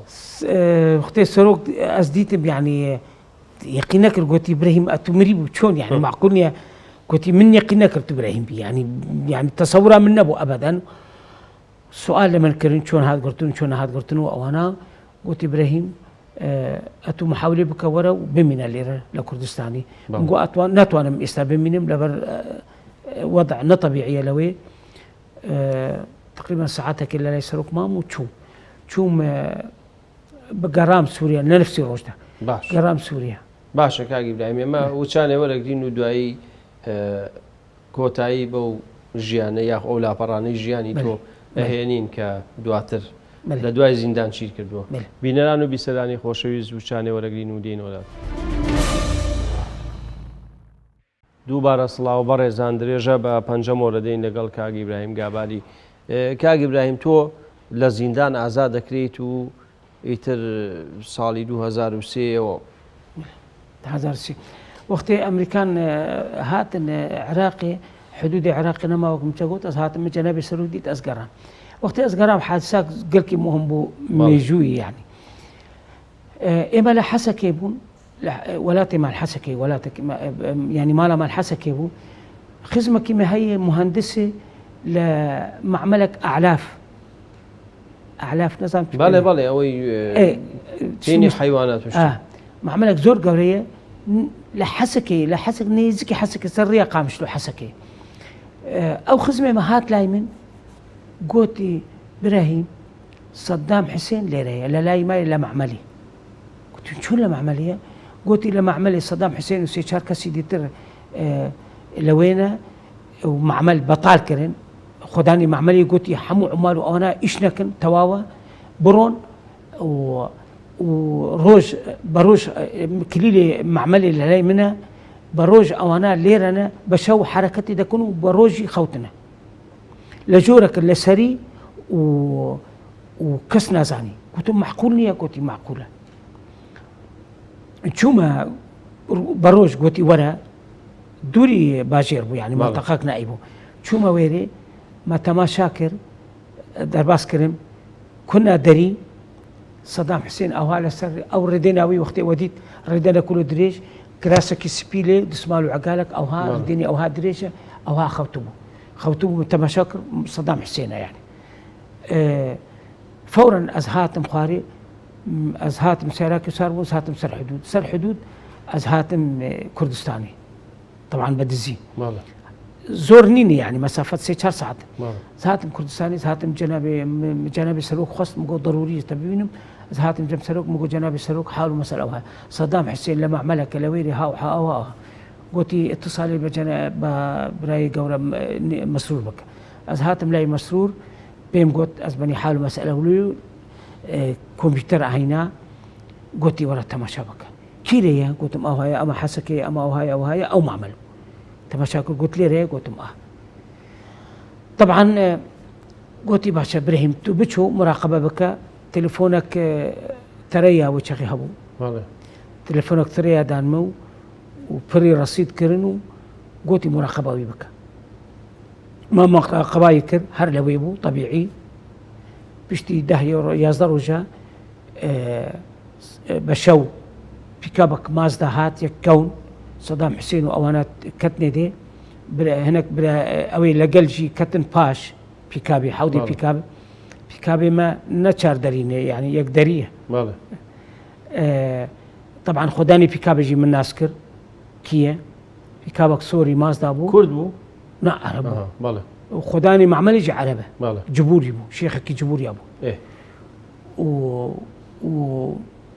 لحسك درشون مجي مراقبان كرت تليفونم كرت حلقة وصل مجي سرور بيداوي بو آخر بنا هذا اللي يعني وقتي شوية يعني نمايا وقتي نمايا بو سريات من مراقبة يكرو تليفون كرو وانا حتى قران نزكي حدود منطقة كيناوي هول برامج شنغالية حتى تشو شنغالي تيباري تشو شنغالي مجي تليفون كرت قلت درباس بو عراقي باشوي صدام حسين هات كرت يعني بونا ينقرت كواتا بوشي قربانو ديار امريكا قبولنا ذكر لسوريا بكر اما ما طالبوا بقرن يان بوكوجن يان اختطاف بكون بينيش بس تو تأشيري لويك هو صدام حسين بو بتشعروا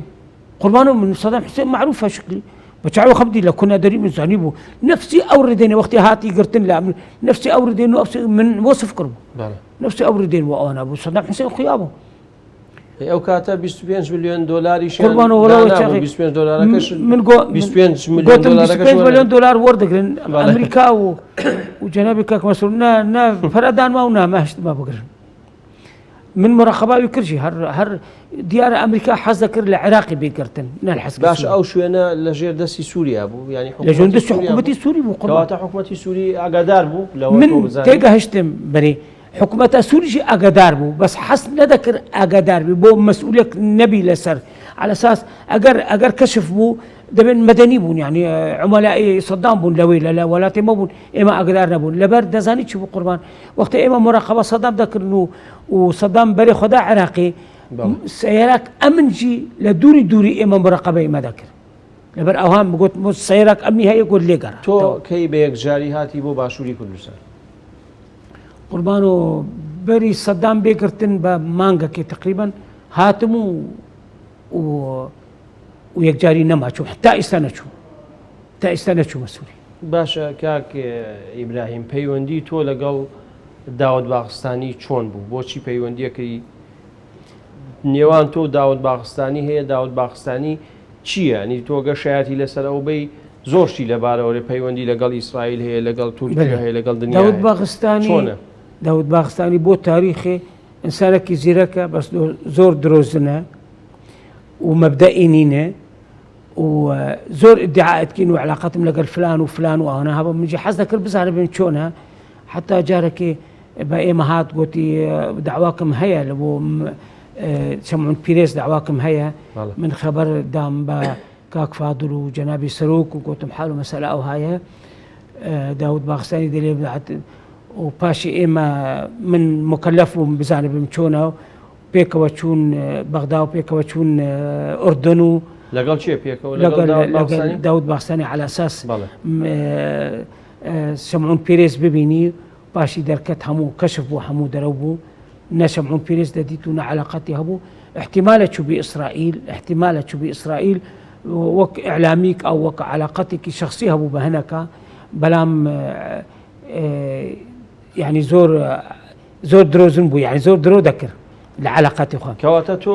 هنا نبيني شمعن نعم بتشون اردنجي على اساس ببينوا دروب ابدا شي علاقتي نبو قوتي من شوما وانا بس يعني تشتكي تايبه هبو بس دروبو ان سمعون بيريز نديتو وقتين من شومجي قوتي من حزكم يك بي لقلمي بي شاهد بي وقتين من شومجي نبو طبعا من اقدار جنابي سروك شكر او دعوته بلام دروبو تۆ بۆ خۆت پەیوەندی لەگەڵ ئیسرائیلەکان هەبووە؟ نانەبوو هیچ نەچوویتە ئیسرائیل؟ نەچوو یعنی زۆر جار کورد ئەگەر پەیوەندیەکی لەگەڵ ئیسرائیلیش هەبوو بێ ئیشارێتەوە هۆکار چیەوە؟ قوربانەوە ئیسرائیل لە شەرق الأوسط لەناو عەرەب و ئەوانە نەمەقبولە لا من مەقبولە ئیسرائیل وەک بریتانیە وەک فەرەنسینە وەک ئیتاڵی چی ئیسرائیل چییە؟ ئیسرائیل چی دەولەتەکەن وملتكن وشعبكن إما ناتوان إنكار إسرائيل بكن بلام أيام زمان جاران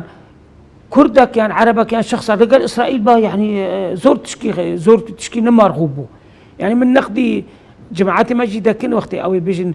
ملا مصطفى علاقاتي لقال إسرائيل وأنا هبو ولا شرف أبو ما علاقة ما لقال كيهبي بمصلحة أولاتي ما شرف أبو ما يقدو أن دا برلماني كرد هي لسوريا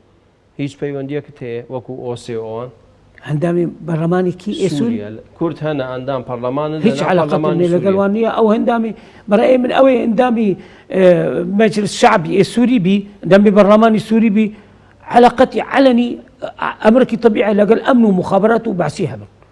يعني مستحيلة أما علاقاتي اندامي أجر كردكي سوري هبي اندامي برلماني سوري بي مجلس الشعبي سوري بي علنا لازم علاقاتي لقال أمن ولقال حكومته رازبوني بعسيها بي بقيد شرطة أو جارانجي بون اندامي برلمان علاقاتي لقال الحكومة هبو حكومة لا ترازينا بي مستحيلة بي اندامي برلمان علنية لدواي 2003 کە هاتی بۆ ئێرە دوای ئەوە سەردانی شامە کردووە من وەختەیە لحظة پشتی هاتم ئێرە مطلقا نەچوومە سووریا 1 متر دەرباسی سووریا نەبوومە پشتی 2003 1 متر دەرباسی سووری نەبوومە لە ژیانە خۆم. تۆ ئەندامی پارتی دیموکراتی کوردستانی ئێرە یاخود ئەندامی من ئەندامی مەکتەب علاقاتی ئێرەمە پەیوەندەکانی کوردستانم. علاقەت بە پارتی دیموکراتی کوردستانی سووریا نییە؟ نا علاقتم نییە غێری برادەتی ئەوە علاقتم نییە. نا زۆر باش سپاس کاک ئیبراهیم من زۆر سپاس دەکەم کە چەند لاپەڕەیەکی ژیانی خۆتت بۆ ئێمە هەڵدایەوە. سپاس زۆر کیفام بجیهات زۆر سپاسیان ڕوودا بکەم سپاسیان جەنابیتت بکەم بە تەسەوورە من ڕوودا و زمانی کوردە ڕیکلامی کوردە ئەعلامە کوردە و زۆر کیف خۆشم بژی وسمعتك باش قلتيها يعني ڕوودا بووە عالمی وەک عربیە وەک جەزیرێ وەک ئەو تلڤیزیۆنی عالمی زۆر ئێمەجی کێفخەشن و سەرسانەزی بەس بەڕووداو دەکەن. زۆر زۆر سپاس دەکەم. بینەران و بیسەرانی خۆشەویست بەم شێوەتی نەکۆتایی بەرنامەی پەنجەم وەری ئەم جارەمان کە لەگەڵ کاک ئیبراهیم گاباری بوو.